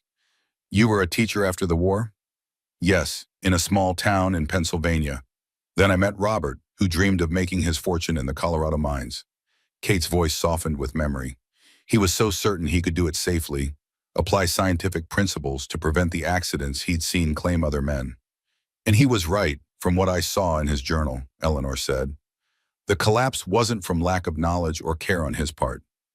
No, it was from Charles Barrett's refusal to spend money on proper supports." Kate's hand stilled on the sheet she was folding. "Robert and I argued the morning he died, not about the mine, but about my treating a Cherokee family with fever. He didn't approve of my going into their settlement alone." Eleanor studied her thoughtfully. "Was he prejudiced or worried for your safety?" "Both, perhaps. He grew up in mining towns where conflicts with native tribes were common. He couldn't understand why I would risk myself for them." Kate met the older woman's eyes. "I served in field hospitals during the war, Eleanor. I watched men from both sides die in equal agony. After that, how could I deny care to anyone in need? You couldn't, Eleanor said simply, just as Walter couldn't deny justice to his colored troops when white officers wanted to court-martial them on false charges. Just as I couldn't turn away Confederate wounded when they filled our hospital after Chickamauga. She touched Kate's shoulder gently. The war changed us, made some harder, some softer, but all different. Kate nodded, understanding perfectly. The shared experiences of that terrible conflict had created unexpected bonds across divisions of geography, race, and status, bonds that were now playing out again in this small frontier town as they prepared to challenge the powerful Barrett family. Later that afternoon, Kate stood on the boarding house porch, watching the rain that continued to fall steadily, turning the world to shades of gray and brown. Her mind was occupied with the details of the case they were building. What other evidence they might need, which of Robert's journal entries were most damning, how to ensure the miners' testimonies corroborated each other. She was so lost in thought that she didn't immediately notice the rider approaching until the horse's hooves splashed through a puddle near the hitching post. The man who dismounted moved with the easy confidence of someone accustomed to authority. His expensive coat and polished boots marked him as a person of means, while the silver-streaked beard and cold eyes suggested a man in his 50s who had not achieved his position through kindness. Kate stepped back from the porch railing, an inexplicable chill running through her that had nothing to do with the rain. The man tied his horse, then looked up, his gaze meeting hers directly. Something in that stare, calculation, recognition, hostility, made her instinctively place a protective hand over her belly. The door opened behind her, and Judge Montgomery stepped out, his expression hardening as he saw the visitor. "Samuel Barrett," he said, his tone neutral, but with an undercurrent of tension. "What brings you to my boarding house?" The man, Samuel Barrett, father of Charles and Harold, Kate realized with a jolt, removed his hat, revealing silver hair, much like the judge's, though his face bore the ruddier complexion of someone who enjoyed his whiskey too frequently. "Just being neighborly, Walter," Barrett replied, his voice carrying the refined accent of Eastern education beneath the frontier drawl he'd clearly adopted. "Heard you had some unusual guests. Thought I'd pay my respects." "How thoughtful," Montgomery said dryly. "Mrs. Sullivan, may I present Samuel Barrett, owner of the Barrett Mining Company in Clearwater's Bank. Sam, this is Mrs. Catherine Sullivan, widow of Robert Sullivan from the Silverdale operation." Barrett's eyes narrowed almost imperceptibly at the introduction. "Sullivan, yes, I recall the name from the unfortunate accident reports. My condolences on your loss, ma'am." Kate nodded stiffly, not trusting herself to speak. This was the man ultimately responsible for Robert's death, for the conditions that had killed 11 other men, for the widows and children left struggling in Silverdale. "I'm surprised to see you here in Clearwater," Barrett continued smoothly. "I understood most of the Silverdale widows had accepted our company's compensation packages." "I wasn't offered one," Kate replied, finding her voice. "Your son Charles said Robert was working against regulations when the collapse occurred." A flash of something, annoyance perhaps, crossed Barrett's face before his expression smoothed again. "Ah, a misunderstanding, surely. I'll speak to Charles about rectifying that oversight." "No need," Montgomery interjected. "Mrs. Sullivan will be staying in Clearwater for some time. Any business matters can be addressed through me as her legal counsel." The atmosphere on the porch changed instantly, the pretense of social courtesy evaporating as Barrett's face hardened. "Legal counsel? For what purpose exactly?" "I think you know, Sam," Montgomery said quietly. 12 men died in that collapse. Their families deserve more than token payments and excuses." Barrett's gaze shifted back to Kate, reassessing her with cold calculation. "I see. Well, mining is a dangerous profession, Walter. The men know the risks when they take the job. Tragic as these accidents are, they're part of the business." "Not when they're preventable," Kate said, unable to contain herself. "Not when warnings are ignored and safety measures abandoned to save money." "Careful, Mrs. Sullivan." Barrett's voice dropped to a dangerous softness. "Accusations of negligence are serious matters, especially without evidence." "We have evidence," Montgomery stated flatly. "Enough to convene a grand jury." A muscle twitched in Barrett's jaw, the only sign that this news disturbed him. "Do you? How interesting. Well, I won't keep you from your preparations." He replaced his hat, nodding curtly to them both. "Good day, Judge, Mrs. Sullivan." They watched in silence as he mounted his horse and rode away, his straight back and squared shoulders betraying none of the anger Kate was certain he felt. "That was a mistake," she said quietly. "Now he knows what we're planning." "He would have found out soon enough," Montgomery replied. "Clearwater isn't that large, and Sam Barrett has eyes and ears everywhere. Better to have it in the open than to pretend. He'll try to stop us." "Of course he will." The judge turned to her, his expression grave but determined. "The question is, are you prepared for what that might mean? Sam Barrett doesn't surrender easily, and he has resources we can only guess at." Kate thought of Robert, of his meticulous journal entries and his final warning that had gone unheeded, of the baby growing within her, who would never know its father, of Nate, who had risked his life to save hers without hesitation. "Neither do I, Judge," she said firmly. "Neither do I." The next few days brought a steady stream of visitors to the Montgomery boarding house. Miners from Silverdale arriving singly or in pairs, careful not to draw attention. Each brought stories similar to those in Robert's journal. Support beams too far apart, air shafts inadequately ventilated, warnings ignored, men working excessive hours that led to dangerous fatigue and mistakes. Nate, when not working at the livery stable, became an unexpected asset in these discussions. His experience with the structural elements of mining operations, gained during his time as an Army scout when he had helped assess abandoned Confederate mine works, provided valuable context for the technical details in Robert's journal. "The support system your husband described here," he explained to Kate one evening, pointing to a diagram Robert had sketched, "should have been reinforced every 20 feet. But Barrett's operation was spacing them 30 feet apart to save on timber costs." "Is that difference significant?" Judge Montgomery asked, peering at the journal. "In stable rock, perhaps not," Nate replied, but Robert noted seismic activity in the week before the collapse, small tremors that the Barrett operation ignored. Kate nodded, remembering. "He felt them at night, said the glasses would rattle on the shelves. He reported it to Charles Barrett, who said he was imagining things." Jim Holloway, who had returned with 3 other miners willing to testify, leaned forward. "He wasn't imagining anything. We all felt it, like the mountain was restless, shifting in its sleep." Montgomery made a note in the legal pad where he was organizing their evidence.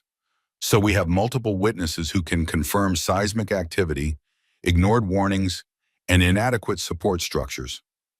And falsified inspection reports," added Thomas Reeves, another miner whose brother had died in the collapse. He produced a folded paper from his pocket. "I took this from the office the day after. It's the safety inspection from the week before the collapse, showing all supports meeting territorial standards. The inspector's signature is forged," Holloway said flatly. "Henderson hadn't been to the mine in 3 months. Barrett's clerk signed his name to the reports."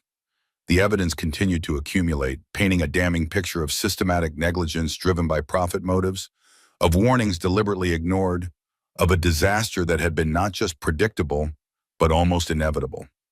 Montgomery believed they had more than enough to secure an indictment from a grand jury.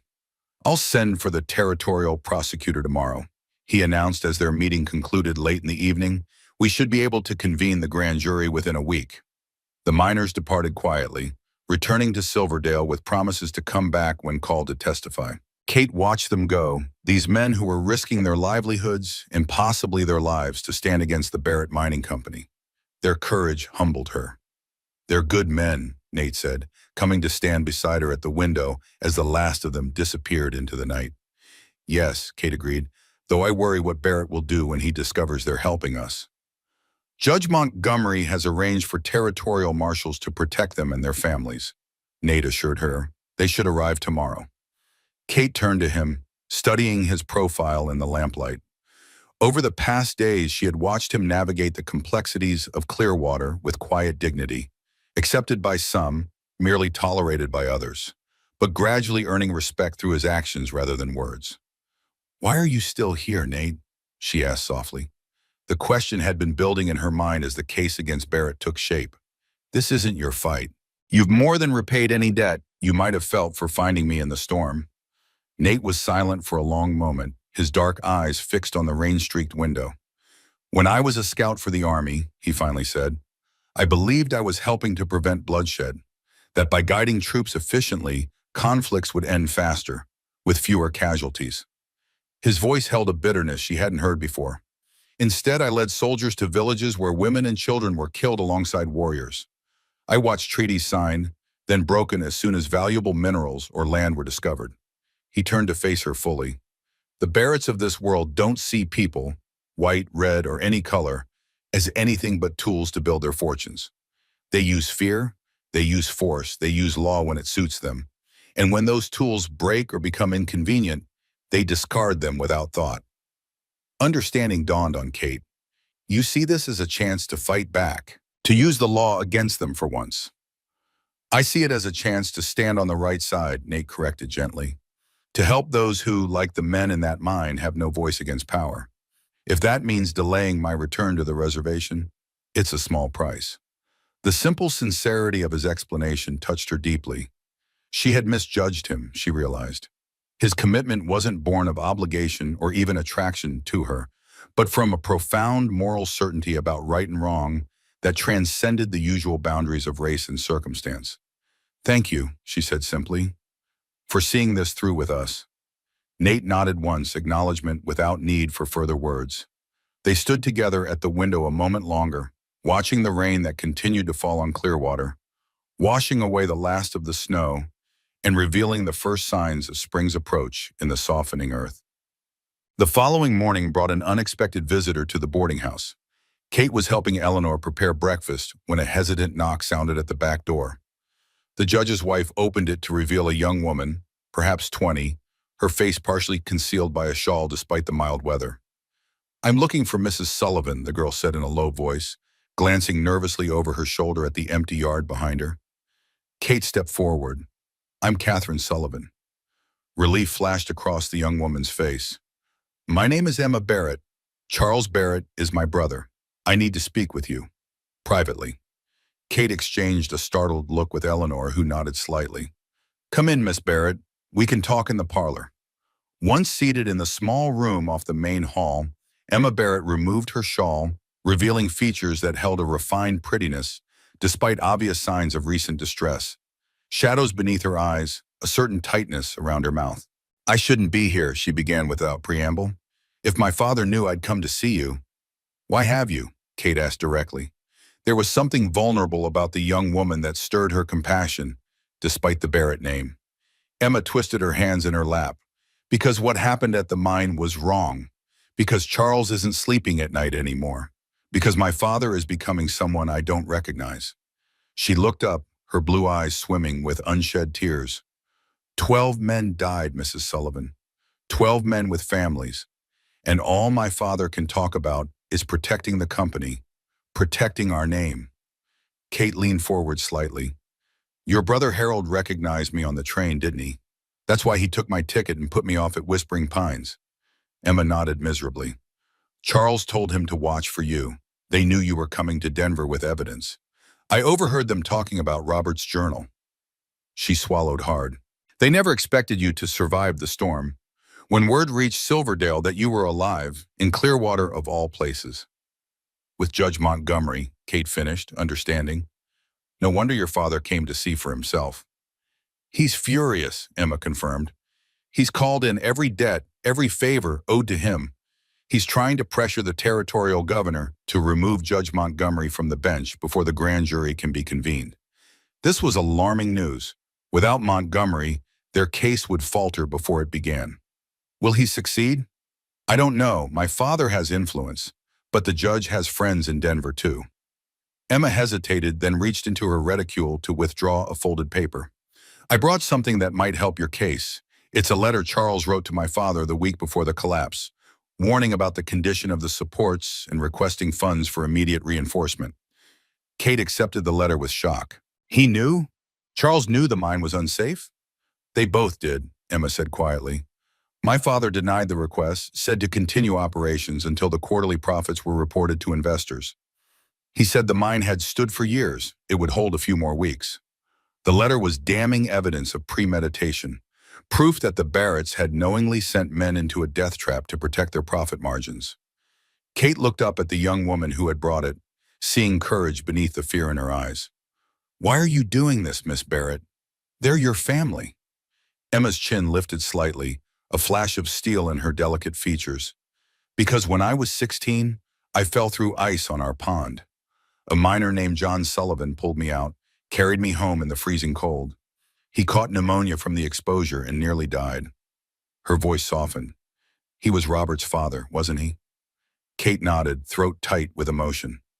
"Yes, he died 2 years before I met Robert. He saved my life," Emma said simply.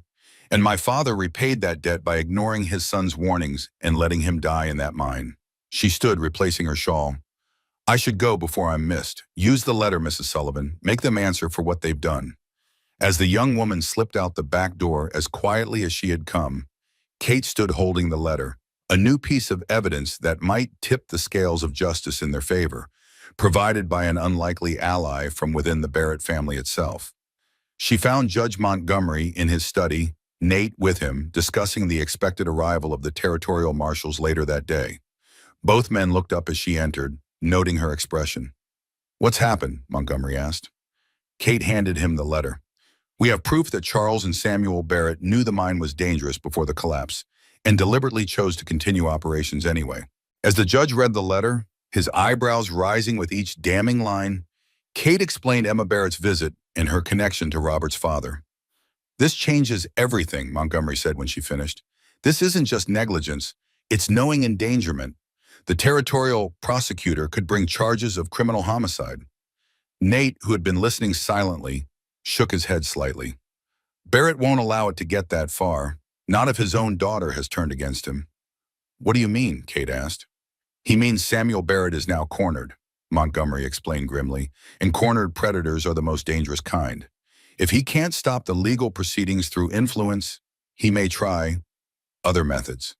Kate thought of the miners who had agreed to testify, of Emma Barrett slipping away in fear, of the child she carried who represented both her past with Robert and her future beyond this case. "Then we need to move quickly," she said, "before he can act." Montgomery nodded, already reaching for pen and paper. "I'll send for the prosecutor immediately. We'll convene the grand jury as soon as possible." He looked up at them both, his expression grave. "And I think it's time we arrange for additional protection. For all of us." The weight of what they were undertaking settled more heavily on Kate's shoulders. They were challenging one of the most powerful men in the territory, a man who had already demonstrated his willingness to sacrifice lives for profit, a man who would not hesitate to remove obstacles to his ambitions, by any means necessary. She placed a protective hand over her growing belly, feeling the baby shift beneath her palm. For Robert, for the child who would never know its father, for Emma Barrett and her unexpected courage, for the miners and their families, she would see this through, whatever the cost. Beside her, Nate stood watchful and steady, his presence a silent promise that she would not face the coming storm alone. The grand jury was set to convene in 3 days. Judge Montgomery had sent urgent messages to Denver, and the territorial prosecutor, a sharp-minded man named Lawrence Daniels, had arrived in Clearwater the previous evening, bringing with him 4 U.S. Marshals to provide security for the witnesses. The small town hummed with tension as rumors of the coming legal battle spread among its residents. Kate sat by the window in her room at the boarding house, Robert's journal open on her lap, Emma Barrett's letter carefully tucked inside its pages. Outside, early spring sunshine glinted off puddles left by the recent rains, and the first green shoots were emerging in Eleanor Montgomery's garden. Signs of renewal that seemed at odds with the growing sense of danger Kate felt. A soft knock at her door pulled her from her thoughts. "Come in," she called, expecting Eleanor with the herbal tea she had been preparing. Instead, Nate entered, his expression grave. "Jim Holloway's here. Something's happened." Kate followed him downstairs to find the miner pacing the judge's study, his face ashen beneath the coal dust that seemed permanently embedded in the creases around his eyes.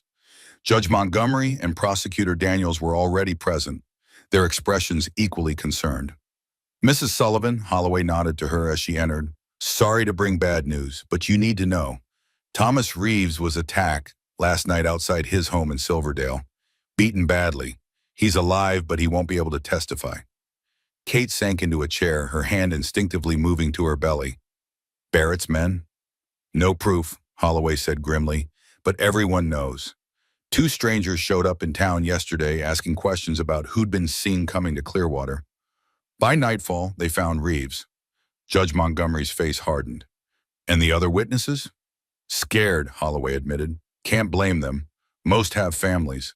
But a few of us are still willing to testify. He straightened his shoulders. I've sent my wife and children to stay with her sister in Boulder.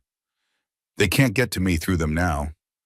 The courage of this simple miner, willing to risk everything for justice, moved Kate deeply. We still have enough evidence, she said, looking to the prosecutor. Robert's journal, Emma Barrett's letter, the falsified inspection reports. Daniels nodded thoughtfully. It's compelling, especially with Holloway and the others who remain willing to testify. But we should expect Barrett to escalate. The attack on Reeves was a message to the other witnesses. And to us, Nate added quietly. The room fell silent as they absorbed the implications. Samuel Barrett was showing his hand now, moving from legal maneuvers to violence. The stakes had risen dangerously. The marshals will provide protection for the remaining witnesses, Montgomery said, breaking the silence. And I've arranged for additional security here at the boarding house. What about Miss Barrett? Kate asked, concerned for the young woman who had risked so much to bring them the incriminating letter. If her father discovers she's helping us, I've sent word offering her sanctuary here, the judge replied, but she hasn't responded. Jim Holloway cleared his throat awkwardly. There's something else you should know. Charles Barrett hasn't been seen in Silverdale for 2 days. Word is he's gone to Denver on urgent business. Montgomery and Daniels exchanged alarmed glances. The territorial governor, Daniels said grimly. Barrett is making his move to have you removed from the bench, Walter. Can he succeed? Kate asked, fear rising in her chest. Governor Adams and I served together during the war, Montgomery said, his expression troubled. He's a fair man, not easily swayed by money or influence. But Barrett might not be the only one pressuring him. The mining interests in this territory are powerful and intertwined. How long do we have? Nate asked practically. If Charles left 2 days ago, he would have reached Denver yesterday, Daniels calculated. Assuming he gains an immediate audience with the governor, and assuming Adams acts quickly, we could receive orders removing Walter from this case as soon as tomorrow.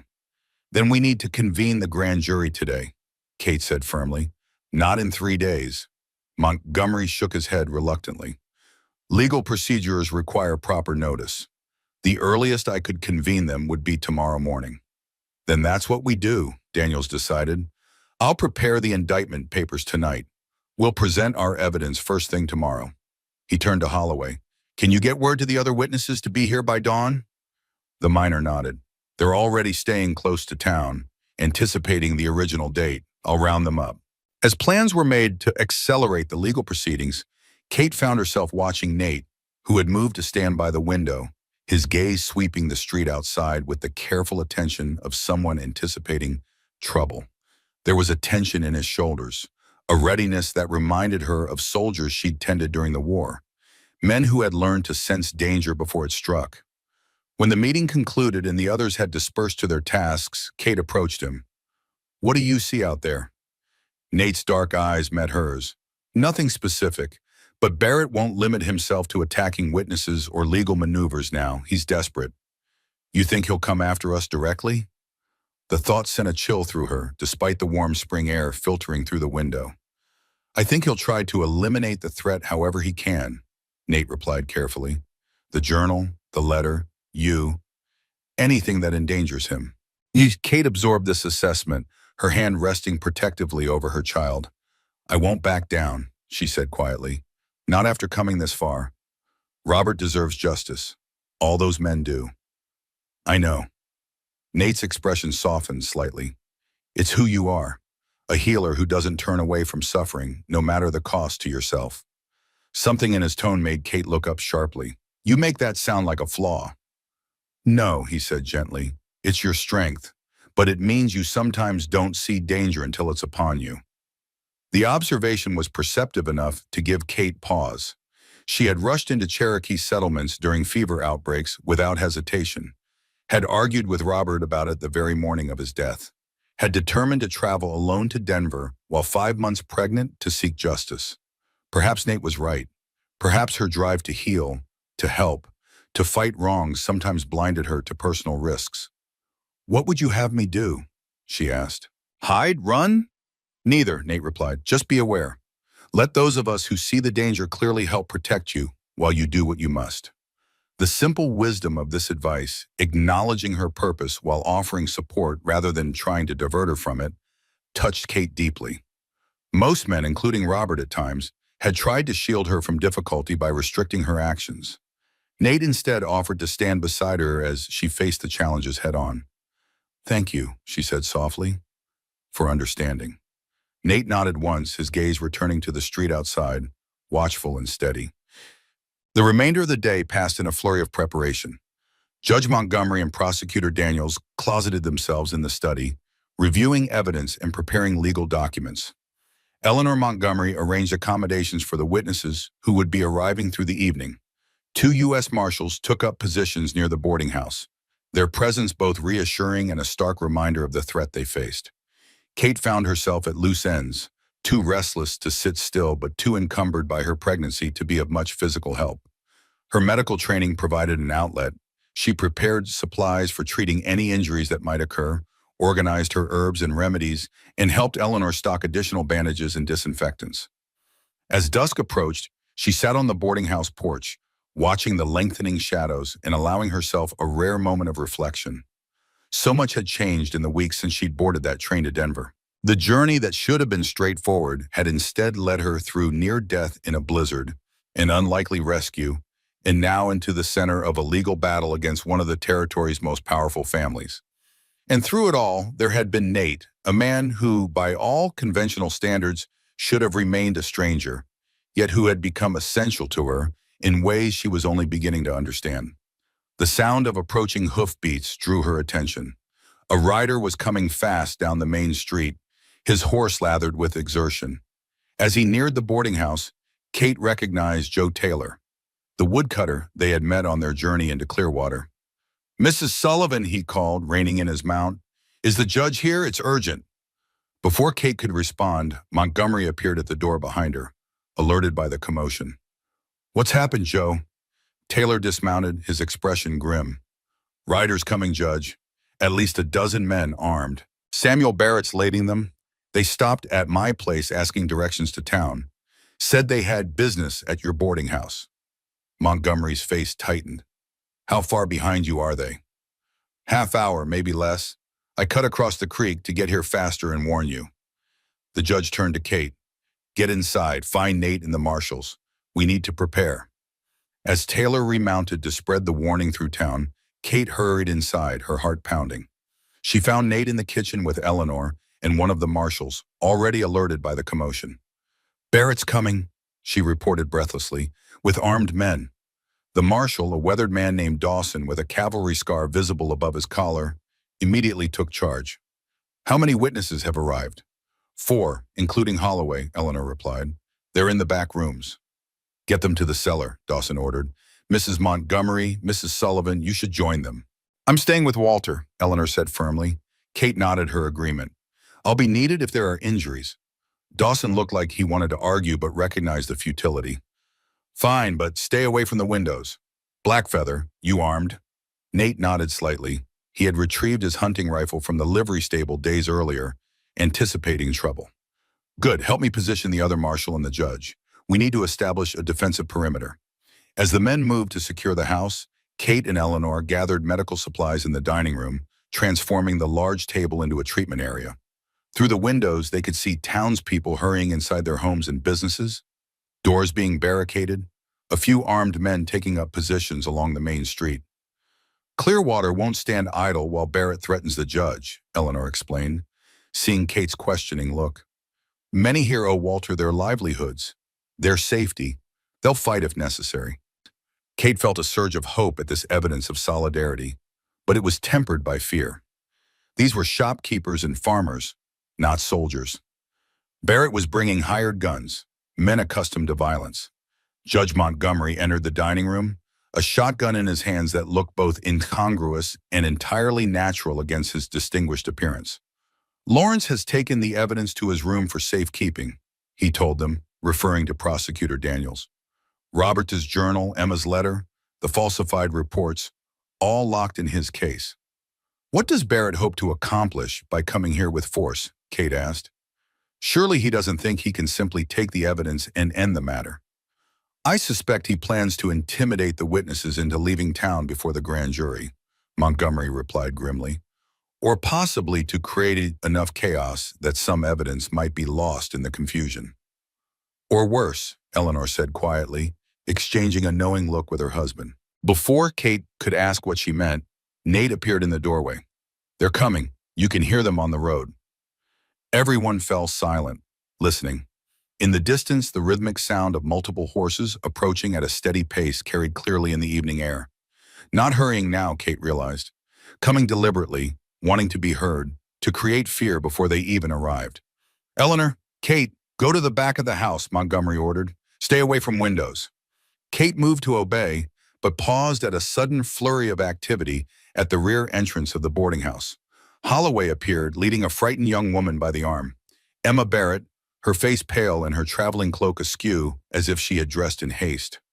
Found her at the back door, Holloway explained. Says Barrett knows she took the letter.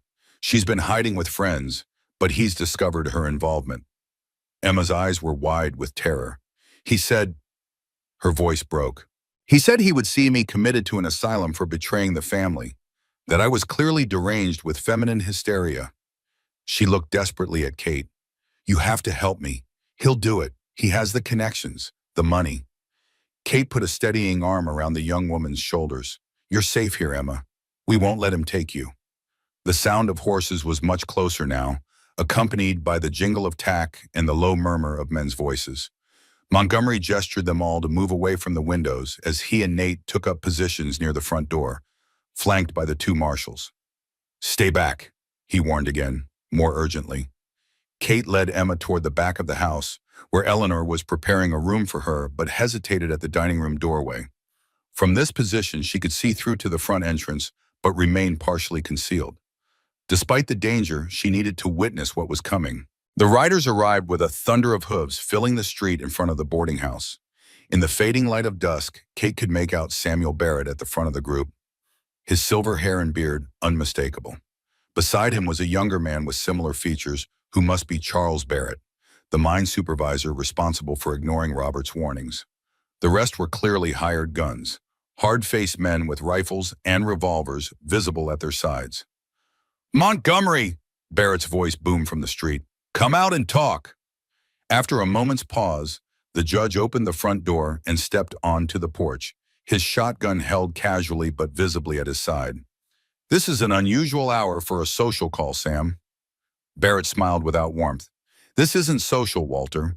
I've come to collect my daughter, who I'm told is suffering from a nervous condition, and to discuss these slanderous rumors you've been spreading about my mining operation. Emma is here of her own free will, Montgomery replied evenly. As for the allegations against your company, they're not rumors, but evidence to be presented to a grand jury. Evidence? Barrett scoffed. The ravings of a grief-stricken widow and a few disgruntled miners? Hardly worth the territory's time. We have more than that, as you well know. The judge's voice remained calm, but Kate could see the tension in his stance. Including a letter from your son Charles to you, warning about the dangerous conditions at the mine before the collapse. A ripple of murmurs ran through the gathered men at this revelation. Charles Barrett shifted uncomfortably in his saddle, avoiding his father's sharp glance. My daughter has taken leave of her senses, Barrett declared loudly, clearly playing to his audience. Any documents she may have provided were obtained during her confused state and have no legal standing. The grand jury will determine that, Montgomery said firmly. Now I suggest you and your men return to Silverdale. This display of force won't change the legal proceedings. Barrett's face hardened. I'm not leaving without Emma. She needs medical attention, care that only her family can provide. She stays. A new voice entered the conversation as Nate stepped onto the porch beside the judge, his rifle held ready but pointed at the ground. By her choice. The sight of Nate, unmistakably Cherokee despite his white man's clothing, seemed to enrage Barrett. You dare to interfere? This is a family matter. This is a matter of justice, Nate replied quietly. for 12 dead men and their families. Kate, watching from inside, saw Barrett's expression shift from anger to calculated malice. "I see how it is," he said, his voice carrying clearly to the men behind him. "Judge Montgomery harbors not only a hysterical girl, but a savage as well. One who seems uncommonly familiar with the white woman we're told is staying here, Sullivan's widow."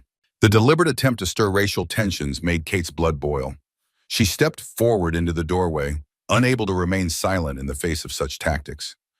"Mr. Blackfeather saved my life when your son Harold abandoned me in a blizzard," she called clearly. "He showed more humanity than your entire family combined." Barrett's eyes narrowed as he spotted her. "Mrs. Sullivan, still determined to blame others for the unfortunate accident that claimed your husband? Mining is dangerous work. Men die. It's regrettable, but hardly criminal." "It becomes criminal when warnings are ignored for profit," Kate retorted. "When safety measures are deliberately neglected. When men are sent into tunnels that company owners know are unstable."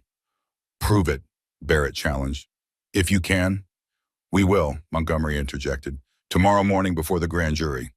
Now for the last time, Barrett, take your men and leave Clearwater." A tense silence fell over the scene. Barrett's men looked to him for direction, hands hovering near weapons. The two U.S. Marshals had emerged to flank the judge and Nate, their badges glinting in the last light of day.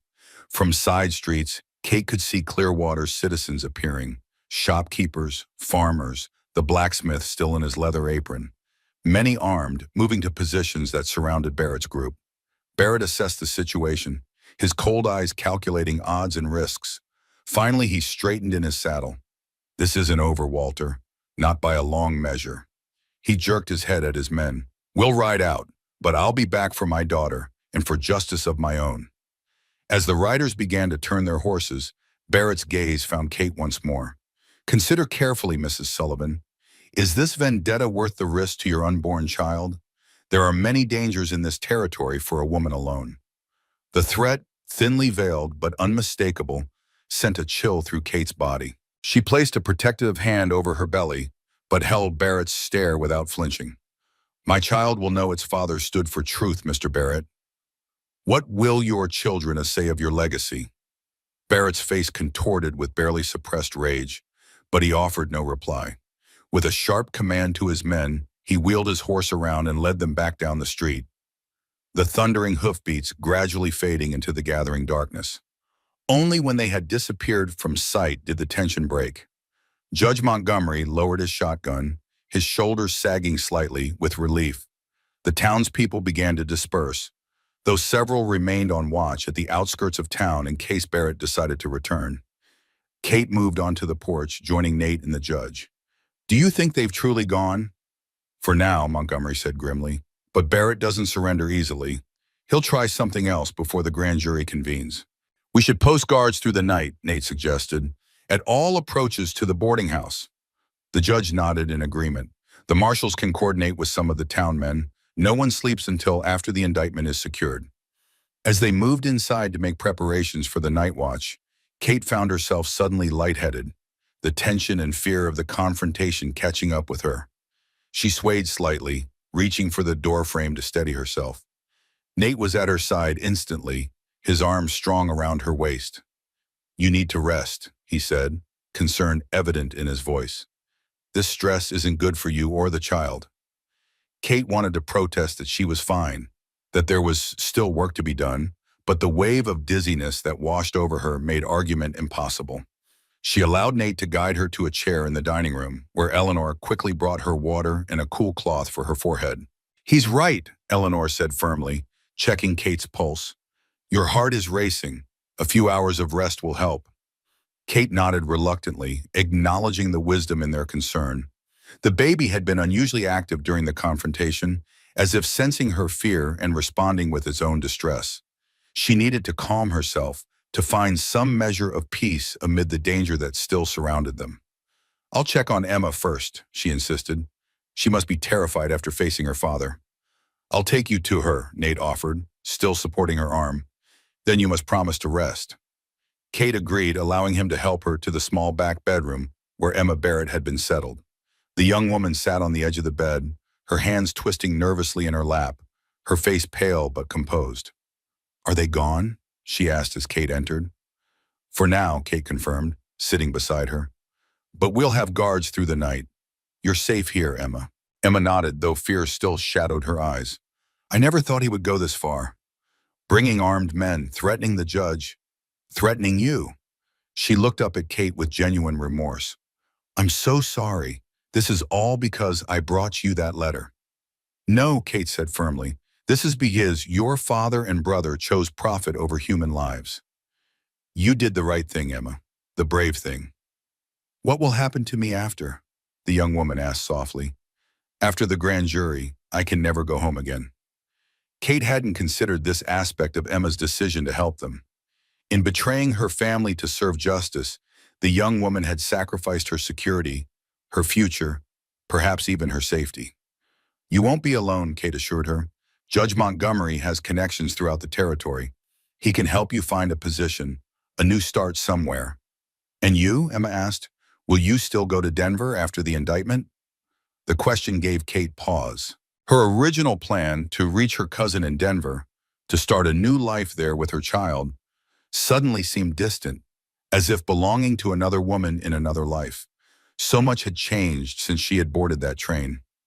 "I don't know," she admitted honestly. "For so long, my only thought was justice for Robert. I haven't considered what comes after." Emma's gaze flickered to Nate, who stood quietly by the door, then back to Kate with a hint of understanding in her eyes.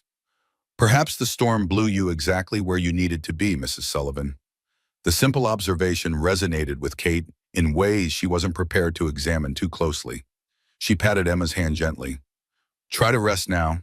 Tomorrow will bring its own challenges." As she and Nate left Emma to settle for the night, Kate felt the exhaustion of the day catching up with her.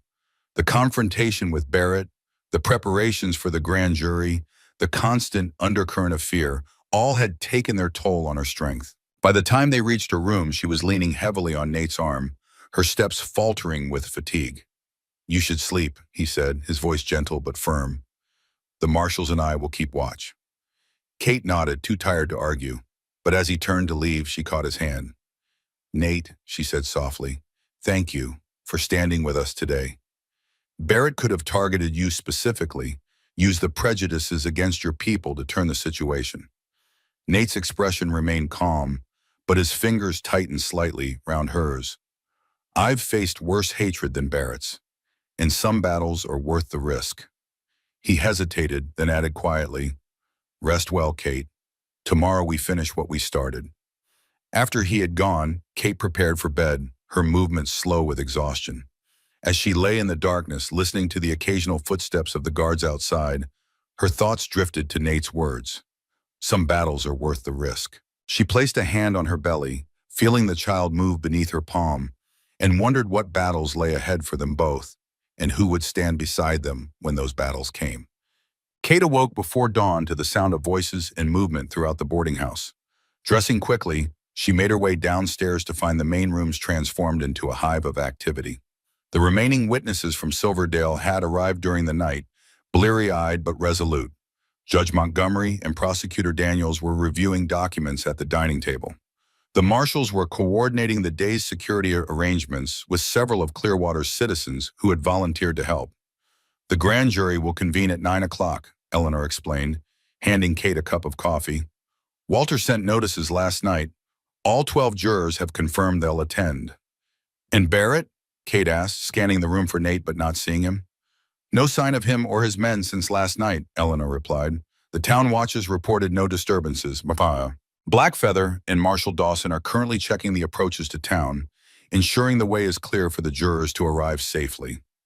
The normalcy of these preparations, as if they were organizing a social event rather than a legal proceeding that could destroy one of the territory's most powerful families, struck Kate as surreal.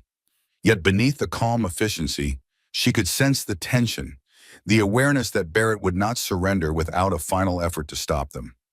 "Where's Emma?" she asked, suddenly concerned for the young woman. "Still asleep," Eleanor assured her. "I checked on her earlier. The poor girl was exhausted from fear and stress." Kate nodded, relieved. Emma had risked everything to help them. Her safety was paramount.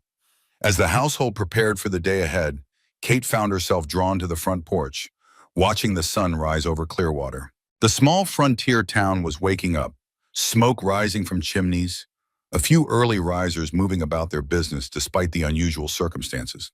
Life continuing in its steady rhythm, even as events of potentially historic significance unfolded in their midst. The sound of approaching horses drew her attention. Nate and Marshall Dawson were returning from their patrol, riding side by side in the golden morning light. There was something striking about the image. The Cherokee hunter and the U.S. Marshal. So different in background, yet united in purpose. It embodied everything Judge Montgomery had tried to build in Clearwater, a place where skill and character mattered more than origin or color. Nate spotted her on the porch and directed his horse toward her. There was a tenseness about him that immediately put Kate on alert. "What's wrong?" she asked as he dismounted. "No sign of Barrett or his men," Nate reported, his voice low to avoid being overheard by passers-by. "They're not at the hotel in town, nor camped on any of the approaches we checked." "Isn't that good news?" "It would be," he replied grimly, "if we knew where they'd tend to know. Barrett doesn't give up. He's planning something." Kate felt a chill that had nothing to do with the morning air. "Should we warn the judge?" "Dawson's already inside, briefing him." Nate's dark eyes scanned the street, ever watchful. "The marshals will escort the jurors from their homes to the courthouse. We're taking every precaution." Kate nodded, trying to quell the uneasiness his words had stirred. "It's almost over," she said, as much to reassure herself as him. "By this afternoon, the indictment will be issued." Nate didn't contradict her, but the doubt in his expression was clear. He didn't believe Barrett would allow them to succeed without a final attempt to stop the proceedings. And deep down, neither did Kate. As they turned to go inside, a shout from down the street caught their attention. A rider was approaching at a gallop, one of the local men who had been keeping watch at the edge of town. He reined in his horse before the boarding house, his face flushed with exertion. "Arr!" he called urgently. "At the courthouse!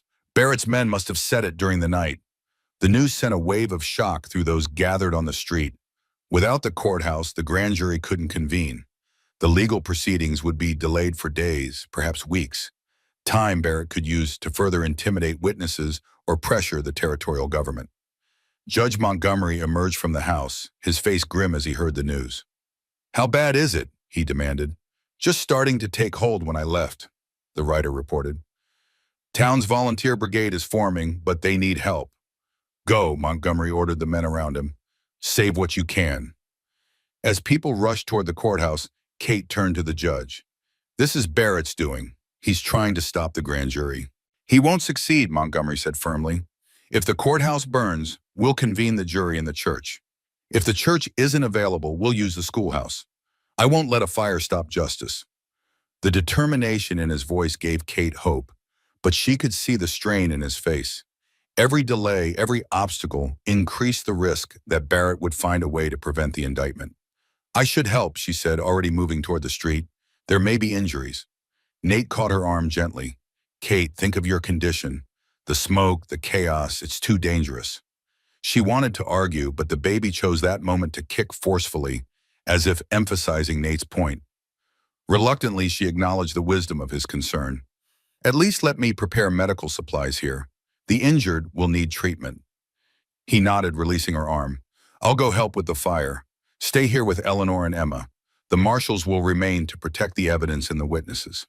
As Nate left to join the firefighting efforts, Kate returned inside to find Eleanor already organizing medical supplies, her experience as a war nurse evident in her efficient preparations. Together, they transformed the dining room into a treatment area, boiling water for sterilization, preparing bandages, and setting out salves for burns. The witnesses from Silverdale, including Holloway, had also departed to help fight the fire, leaving only Emma Barrett, Prosecutor Daniels, and two of the marshals at the boarding house. Kate could see the fear in Emma's eyes as she helped roll bandages, the young woman clearly understanding that her father's desperation was growing more dangerous by the hour. "He won't stop," Emma said quietly, her hands trembling slightly. "Even if you save the courthouse, he'll find another way." Kate wished she could offer reassurance, but honesty compelled her to acknowledge the truth in Emma's assessment.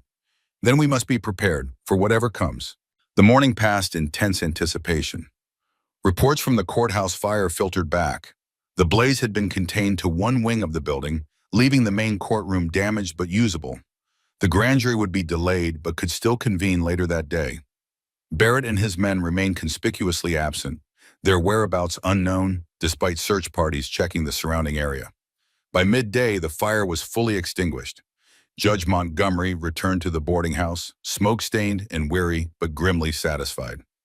"We saved the essential structure," he reported. "The grand jury will convene at 2 o'clock.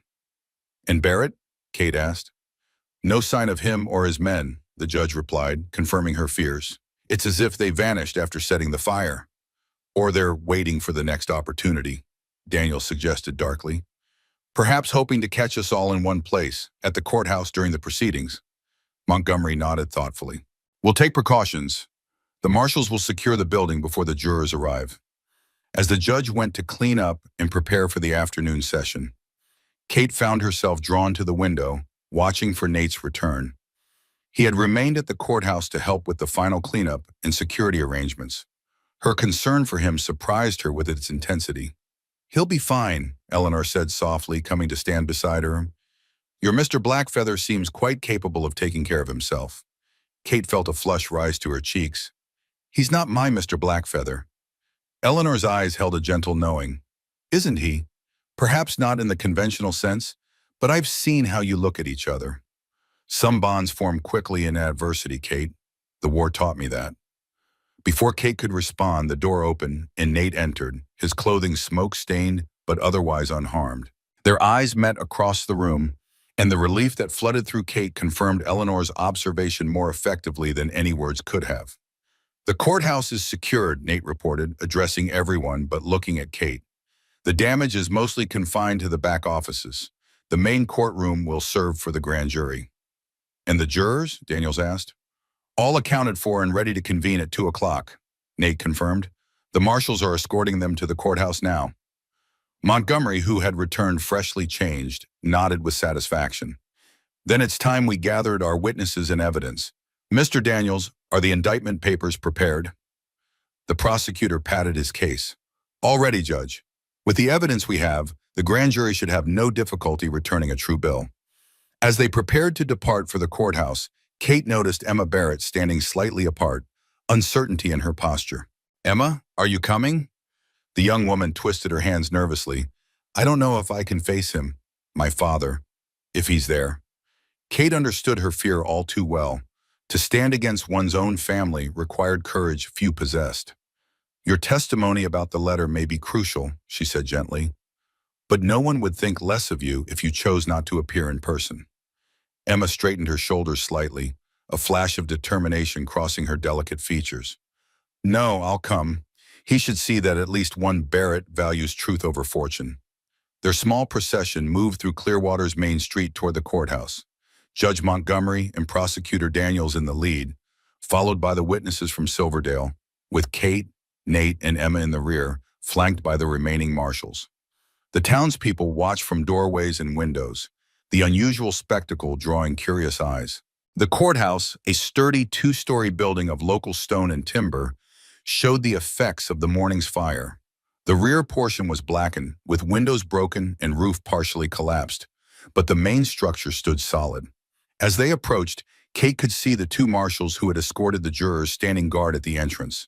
Inside, the air still held the acrid scent of smoke, though the courtroom itself appeared untouched by the flames. The 12 members of the grand jury, local men of varying ages and occupations, were already seated in the jury box. They watched solemnly as Montgomery took his place at the bench and the witnesses settled into the public seating area. "Gentlemen of the jury," Montgomery began, his voice carrying the formal weight of his office, "you have been convened to consider evidence of criminal negligence and knowing endangerment in the matter of the mine collapse at Silverdale, which resulted in 12 deaths 3 months ago. Prosecutor Daniels will present the evidence against the Barrett Mining Company and its principals, Samuel and Charles Barrett." As Daniels rose to begin his presentation, the courtroom door opened. Kate turned, expecting perhaps a late-arriving witness or townsfolk coming to observe the proceedings. Instead, her blood froze at the sight of Samuel Barrett striding into the room, followed closely by his son Charles. They were alone, without the armed men who had accompanied them the previous day, and they moved with the confidence of those who held an advantage not yet revealed. "Your Honor," Barrett called, his voice cutting through the startled murmurs that greeted his appearance. "Before these proceedings continue, I believe you should read this." He approached the bench, holding out an official-looking document. Montgomery accepted the paper with narrowed eyes, scanning its contents. Kate watched his face darken as he read, his jaw tightening visibly. "What is it, Judge?" Daniels asked, tension evident in his voice. Montgomery looked up, his expression a mixture of anger and resignation. "An order from Governor Adams, temporarily suspending me from this case pending a review of alleged improprieties in my conduct as circuit judge." A wave of shock rippled through the courtroom. Barrett's strategy became clear. He had indeed gone to Denver to pressure the governor, and he had succeeded, at least partially. "The governor has appointed Judge William Harrington from Denver to review the matter," Montgomery continued, his voice carefully controlled. "He arrives tomorrow." Barrett smiled with cold satisfaction. "Which means these proceedings must be delayed until Judge Harrington can properly review the evidence and determine if a grand jury is warranted." "This is a travesty," Daniels protested, "a transparent attempt to obstruct justice." "It is the law, Mr. Daniels," Barrett replied smoothly. "Even Judge Montgomery will acknowledge that." All eyes turned to Montgomery, whose face reflected the bitter struggle between his respect for legal procedure and his determination to see justice done. Finally, he nodded grimly. "The law must be followed, even when manipulated by those with influence. These proceedings are suspended until Judge Harrington's arrival." A stunned silence fell over the courtroom, broken only by Barrett's satisfied chuckle. "Well then, I believe that concludes today's business. Charles, shall we?" He turned to leave, then paused, his cold gaze finding Emma where she sat beside Kate. "Ah, daughter, come to witness your family's humiliation, or perhaps to reconsider your unfortunate choices?" Emma shrank back slightly, but her voice was steady when she replied, "I've made my choice, Father. I stand with the truth." Barrett's face hardened. "Then you stand alone. Your belongings have been removed from our home. Your name will not be spoken there again." The brutal disowning, delivered with such casual cruelty in front of witnesses, drew gasps from the jurors. Kate placed a supportive hand on Emma's arm, feeling the young woman tremble beneath her touch. "She's not alone," Kate said firmly, "and neither are the families of the men who died in your mine." Barrett's gaze shifted to Kate, contempt evident in every line of his face. "Always the crusader, Mrs. Sullivan. Perhaps if you had been a better wife, kept to your proper place instead of meddling with savages and their diseases, your husband might have been more focused on his work that day." The malicious words struck Kate like a physical blow. She had carried that very guilt herself in the dark hours after Robert's death. The knowledge that their argument that morning might have distracted him, might have contributed in some small way to the disaster that claimed him. Before she could respond, Nate stepped forward, placing himself between Kate and Barrett. "Enough," he said quietly, but with a force that silenced the room. "You've won your delay, Barrett. Take it and go." Barrett assessed Nate with cold calculation, taking in the straight posture, the unwavering gaze, the barely contained strength in his stance. Whatever he saw must have convinced him that further provocation was unwise. With a curt nod to his son, he turned and strode from the courtroom, Charles following in his wake. As the door closed behind them, the courtroom erupted in angry discussions. Montgomery hammered his gavel for order, then addressed the jurors. "Gentlemen, I apologize for the irregularity of these proceedings. You are dismissed until further notice from Judge Harrington." As the jurors filed out, their expressions reflecting disappointment and frustration, Daniels approached the bench. "This isn't over, Walter. Harrington is a fair man. Once he sees the evidence—" "If he sees the evidence," Montgomery interrupted grimly. "Barrett now has 24 hours to apply pressure, to possibly tamper with witnesses or evidence. We must be vigilant." Kate felt a wave of despair threatening to overwhelm her. They had been so close to securing the indictment, to taking the first step toward justice for Robert and the other miners. Now Barrett had outmaneuvered them, buying time to further undermine their case. "What do we do now?" she asked, her voice steadier than she felt. Montgomery descended from the bench, his expression resolute despite the setback. "We secure the evidence, we protect the witnesses, and we prepare to present our case to Judge Harrington as compellingly as we presented it to you all during our preparations." Barrett will try to influence Harrington before he even arrives, Daniels warned. Then we must ensure Harrington hears our side first, Montgomery replied. I'll send a rider to intercept him on the road from Denver, provide him with a summary of our evidence. The practical approach to this new challenge helped steady Kate's emotions. There was still a path forward, still hope for justice, even if delayed. As the group departed the courthouse, returning to the relative safety of the boarding house, she found herself walking beside Nate, drawing strength from his quiet presence. Barrett's words were poison, Nate said softly as if reading her thoughts. Designed to wound, to plant doubt. Don't let them take root. Kate looked up at him, struck by his perception. How did you know? I saw your face when he spoke of Robert, Nate replied. The guilt that flashed in your eyes. But Kate, men make their own choices. Robert chose to enter that mine despite his concerns because he felt responsible for the other miners. His courage, not your argument, determined his actions that day. The simple truth of his words penetrated the shell of guilt Kate had carried since Robert's death. She had never considered that perspective, that Robert's sense of duty to warn and protect his fellow miners had been the driving force behind his fatal decision, not their disagreement about her medical work. Thank you, she said softly, for seeing that, for seeing me. Nate's dark eyes held hers for a moment, conveying understanding beyond words. Then he nodded once, his gaze returning to their surroundings, ever vigilant for threats that might still emerge from Barrett's thwarted ambitions. Evening descended on Clearwater, bringing with it a sense of uneasy anticipation. The boarding house had transformed into a fortress of sorts, marshals guarding the entrances, witnesses gathered in the common areas, Prosecutor Daniels and Judge Montgomery secluded in the study with the evidence securely locked in Daniels' case. Kate sat with Emma in the small parlor, helping the young woman sort through the few belongings she had managed to bring with her when she fled her father's home. The task was practical but also symbolic, organizing the physical remnants of Emma's former life as she prepared to build a new one. "What will you do?" Kate asked gently. "After the trial, I mean." Emma folded a simple cotton dress with careful precision. "I don't know. I have some education. Father believed in schooling for all his children, even daughters, though only to make us more valuable in marriage." A hint of bitterness crept into her voice. "Perhaps I could teach, like you did."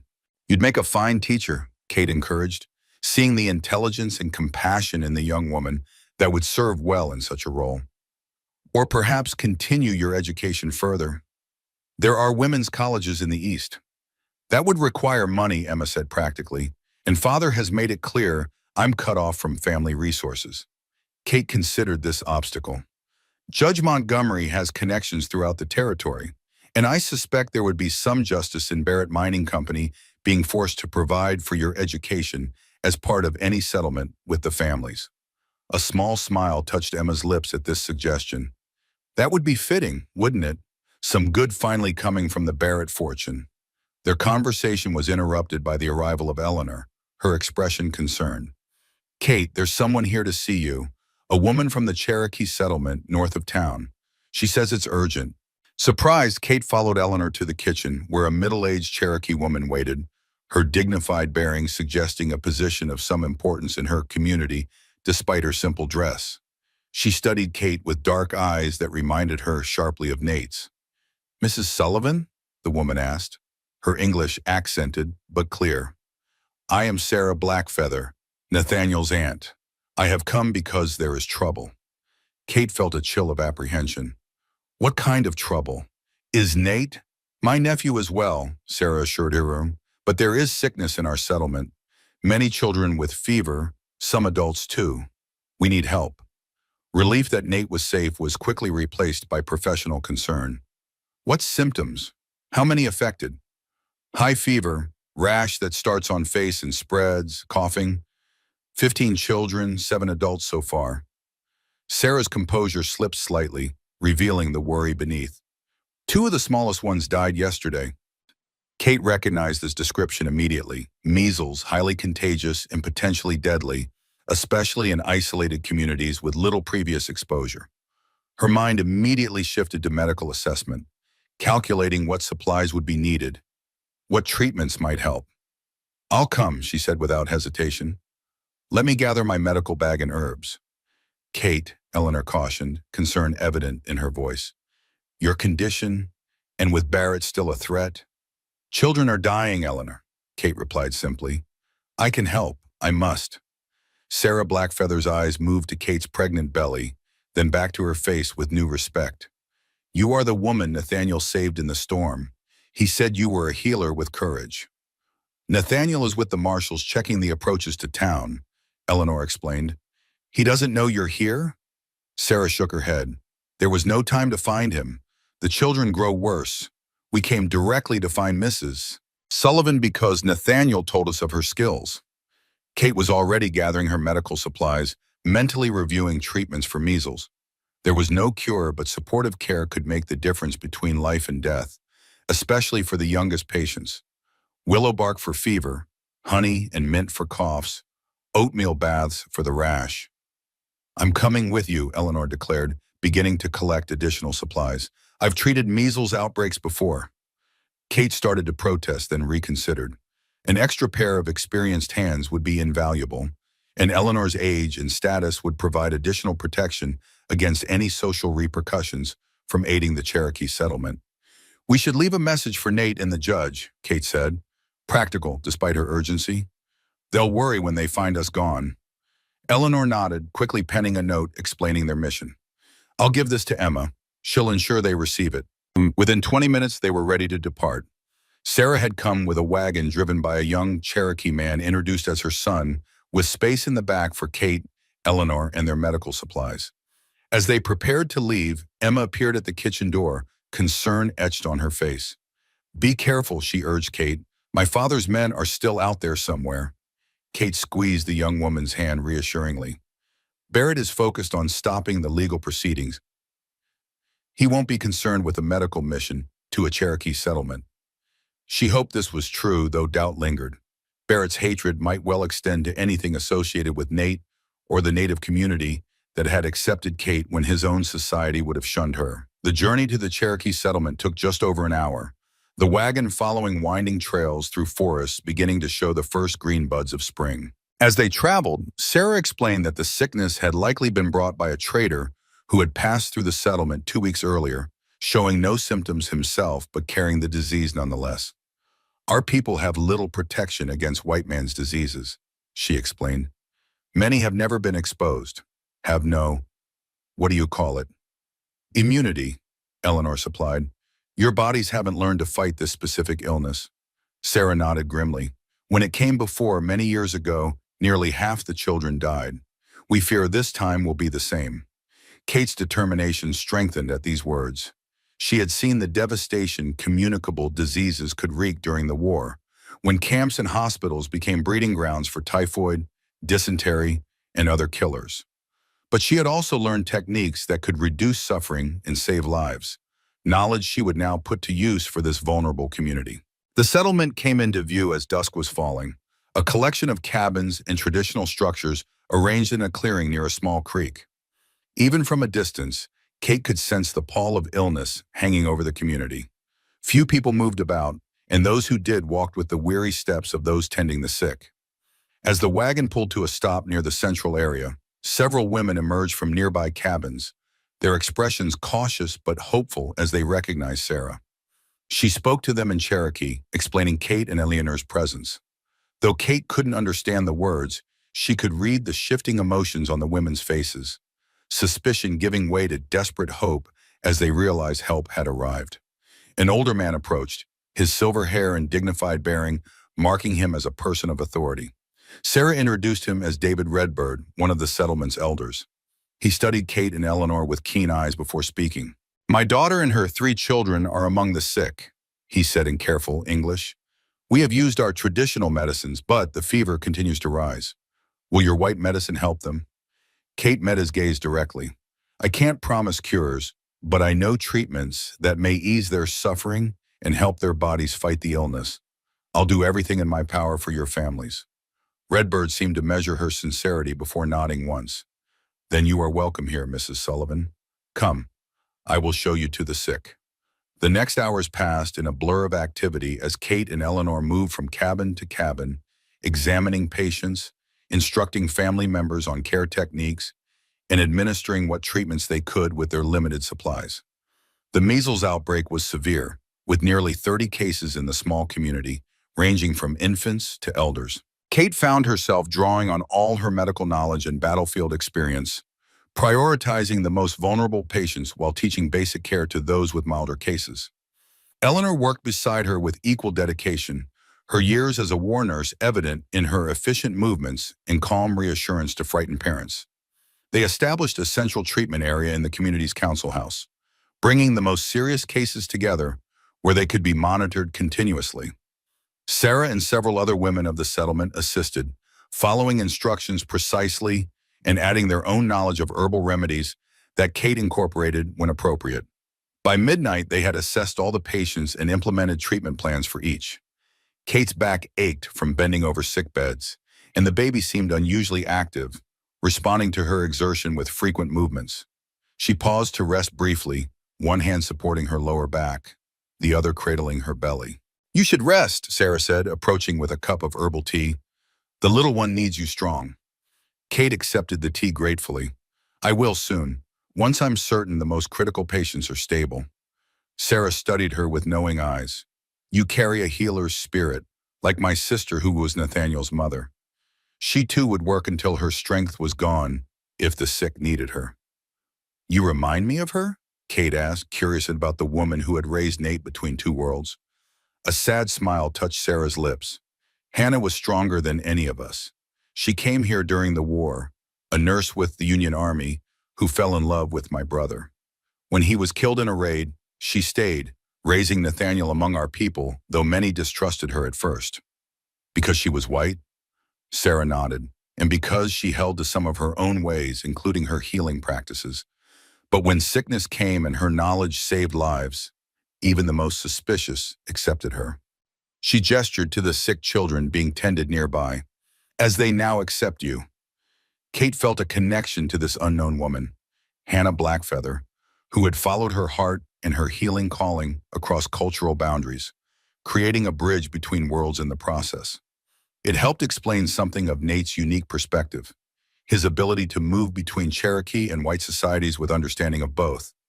"I wish I could have known her," Kate said softly. "She would have liked you," Sarah replied with certainty. "Strong women recognize each other across time." Their conversation was interrupted by a commotion at the entrance to the council house. Kate looked up to see Nate striding in, his expression a mixture of relief and concern as his eyes found her among the sickbeds. He crossed the room in long strides, stopping just short of reaching for her, his gaze taking in her exhausted state and the patients surrounding them. "You should have waited for me," he said, his voice low but intense. "It's not safe for you to travel with Barrett's men still out there."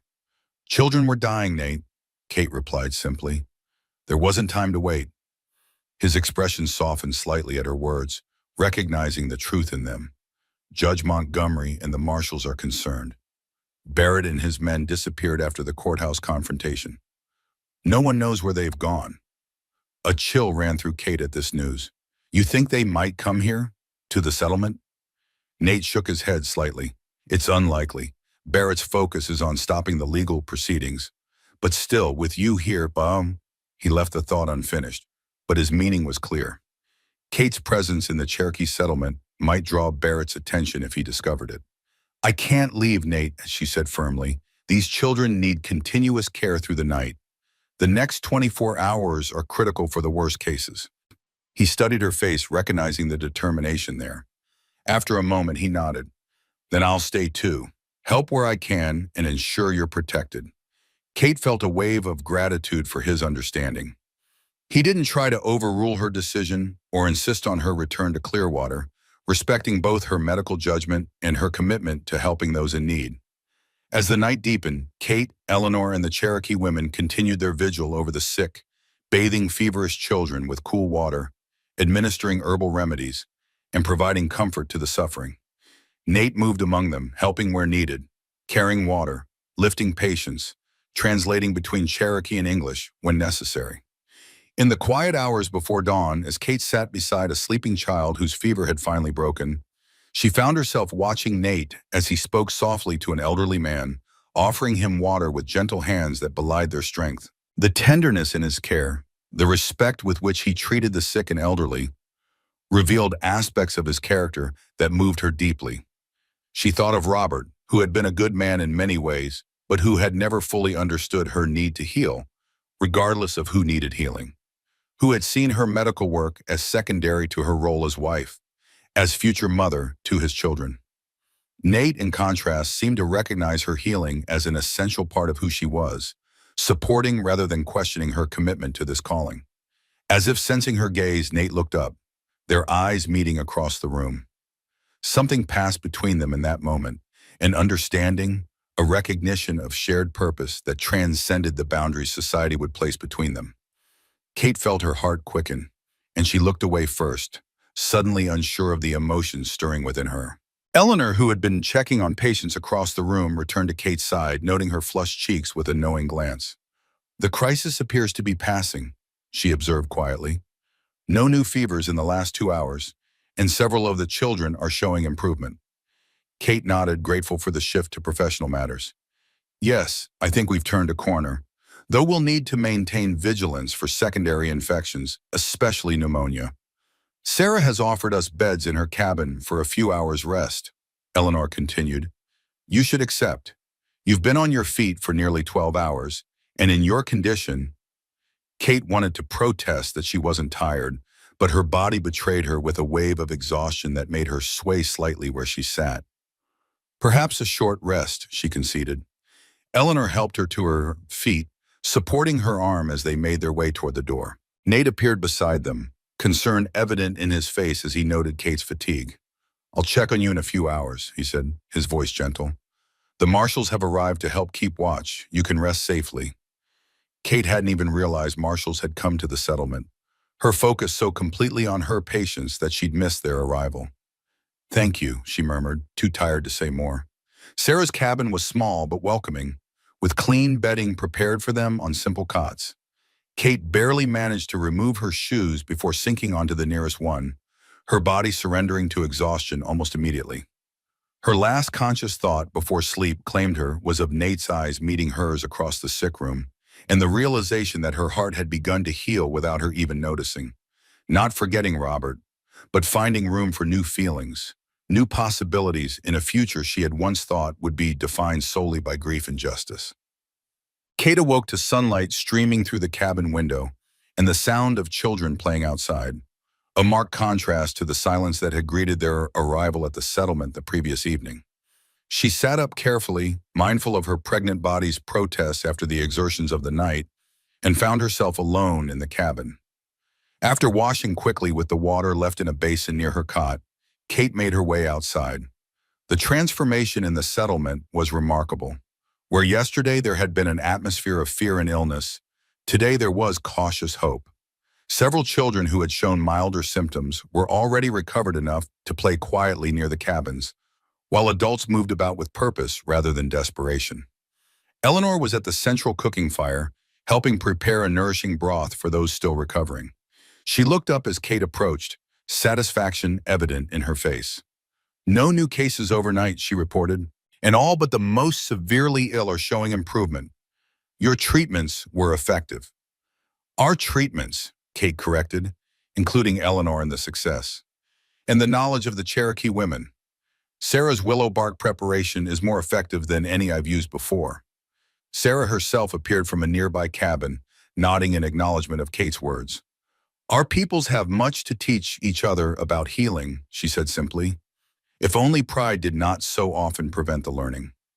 Kate couldn't help but agree with this assessment. How many lives might be saved if white doctors were willing to learn from native healers, and vice versa? It was a collaboration she had always believed in, even when others, including Robert, had viewed such exchanges with suspicion. "Where is Nate?" she asked, realizing she hadn't seen him since waking. "Gone with the marshals to scout the surroundings," Sarah replied. "A precaution only. They should return soon." Kate nodded, trying to ignore the flutter of concern in her chest. Barrett's whereabouts remained unknown, and while an attack on a Cherokee settlement seemed unlikely, she had learned not to underestimate the man's capacity for cruelty when his interests were threatened. She spent the morning checking on patients, pleased to find most improving, though a few of the youngest children and one elderly man still caused her concern. The community had organized itself efficiently around the care of the sick, with those who had recovered or remained healthy taking on the daily tasks that sustained the settlement. Kate was examining a young boy whose fever had finally broken when a commotion at the edge of the settlement caught her attention. Looking up, she saw Nate and the marshals returning at a gallop, their expressions grim. Behind them rode Judge Montgomery and Prosecutor Daniels, equally urgent in their approach. Something had happened, something serious enough to bring the judge himself to the Cherokee settlement. Kate quickly finished her examination, assuring the boy's mother that he was recovering well, then made her way toward the arriving group. Nate dismounted first, his eyes immediately finding her in the gathered crowd. The intensity of his gaze sent a chill through her. "What's happened?" she asked as he reached her side. "Barrett has fled," he replied grimly. "He and Charles emptied their accounts at the bank in Clearwater last night and were seen heading toward the territorial border with a group of armed men." Montgomery dismounted with the stiffness of an older man unaccustomed to hard riding. "A telegram arrived from Denver this morning," he added. "Judge Harrington was delayed. He won't arrive until tomorrow. But more importantly, Governor Adams has rescinded his order suspending me from the case." "Why?" Kate asked, confused by this sudden reversal. "Because evidence emerged that Barrett bribed officials in Denver to influence the governor's decision," Daniels explained. "A clerk in the governor's office came forward, admitting he had been paid to falsify reports about Judge Montgomery's conduct. So the grand jury can convene?" Hope rose in Kate's chest. Montgomery nodded grimly. "It's being assembled as we speak, but Barrett's flight complicates matters. If he crosses the territorial border before an indictment is issued, it becomes much more difficult to pursue him. We need to return to Clearwater immediately," Daniels urged. "Present our evidence while there's still a chance of catching Barrett before he escapes justice entirely." Kate glanced back at the settlement, at the patients who still needed care. "I can't leave yet. There are children still in critical condition." "I'll stay," Eleanor offered, joining them. "With Sarah and the other women, we can manage. You go, Kate. This may be your only chance to secure justice for Robert." Torn between her commitment to her patients and her determination to see Barrett held accountable, Kate hesitated. Sarah placed a gentle hand on her arm. "Go," she said simply. "You have done what was needed here. Now you must finish what you began for your husband." After a moment's consideration, Kate nodded. "I'll leave detailed instructions for each patient, and I'll return as soon as possible to check on their progress." Preparations were made quickly. Kate spent half an hour reviewing each patient's condition with Eleanor and Sarah, ensuring they understood the treatments to continue and signs to watch for. Then, with her medical bag repacked and a fresh horse provided by the settlement, she prepared to depart with the men. Nate assisted her onto the horse, his hands strong and steady as he helped her mount despite her awkward condition. "The ride will be hard," he warned. "Are you certain you're up to it?" Kate met his concerned gaze with determination. "I've come too far to turn back now. We'll reach Clearwater in time." The return journey was indeed challenging. They rode at a pace that pushed the limits of safety, conscious of every passing minute that might allow Barrett to extend his lead. Kate found herself drawing on reserves of strength she hadn't known she possessed, her body protesting, but her will remaining firm. Clearwater came into view in the early afternoon, the town showing signs of unusual activity. People gathered in the street, riders coming and going with urgency. As they approached the courthouse, Kate could see the grand jury had already assembled, waiting in the partially repaired building for their return. Emma Barrett stood on the courthouse steps, relief washing over her face as she spotted them. "Thank God you're here," she called as they dismounted. "There's news from the Border Patrol. Father's party was spotted crossing into New Mexico territory an hour ago." Montgomery's face tightened at this information. "Then we have no time to lose. Mr. Daniels, let's present our evidence immediately." The grand jury proceedings moved with unprecedented speed. Daniels presented the evidence methodically but urgently. Robert's journal, Emma's letter showing Samuel and Charles Barrett's prior knowledge of the mine's dangerous condition, the falsified inspection reports, and testimonies from the Silverdale miners who had witnessed the negligence firsthand. Kate testified about Robert's warnings the morning of the collapse, about Charles Barrett's dismissal of those concerns, and about Harold Barrett's deliberate removal of her from the train to prevent her reaching Denver with the evidence. Her voice remained steady throughout, drawing strength from the justice that now seemed within reach. After less than an hour of deliberation, the grand jury returned with their decision. A true bill of indictment against Samuel Barrett, Charles Barrett, and Harold Barrett on charges of criminal negligence resulting in death, knowing endangerment, witness tampering, and obstruction of justice. The indictment will be filed with territorial authorities immediately, Montgomery announced as the courtroom erupted in relieved exclamations. Arrest warrants will be issued across all Western territories. The Barretts won't find it easy to hide, even across territorial lines. A sense of completion washed over Kate as she stood in that courtroom. The first crucial step toward justice had been taken. While the Barretts might have temporarily escaped, they would now be fugitives, their assets frozen, their influence crumbling as the evidence of their crimes became public knowledge. As the crowd dispersed, plans already forming to spread word of the indictment and coordinate with law enforcement in neighboring territories, Kate found herself suddenly exhausted, the adrenaline that had sustained her through the day's events draining away. She swayed slightly where she stood, her hand moving instinctively to her belly. Nate was beside her instantly, his arms strong around her waist. "You need to rest," he said, concern evident in his voice. "You've pushed yourself too hard." For once, Kate didn't argue. The baby was moving restlessly, as if protesting the day's exertions, and she felt lightheaded with fatigue. She allowed Nate to guide her from the courthouse toward the boarding house, where she could finally allow herself the luxury of rest. They had taken only a few steps when a sharp pain lanced through Kate's abdomen, causing her to gasp and clutch at Nate's arm. A second pain followed quickly, and she felt a rush of fluid down her legs. "Nate," she whispered, fear replacing triumph in an instant. "The baby. It's coming." His expression shifted from concern to alarm as he recognized what was happening. Without hesitation, he lifted her into his arms, calling urgently for help as he carried her toward the boarding house. "It's too soon," Kate murmured, medical knowledge warring with maternal fear. At 7 months, the child's chances were uncertain at best. "Eleanor isn't here. We need a midwife." "Sarah was gathering supplies to follow us to town," Nate told her, his voice steady despite the urgency of the situation. "She should arrive within the hour. Until then, we'll manage." Kate clung to his certainty as another contraction seized her, stronger than the last. After everything they had endured, the blizzard, the pursuit of justice, Barrett's threats, would fate now take her child as payment for her determination? The cruelty of such a possibility threatened to overwhelm her. As Nate carried her into the boarding house, shouting for assistance, Kate focused on her breathing, on the medical knowledge that had served so many others.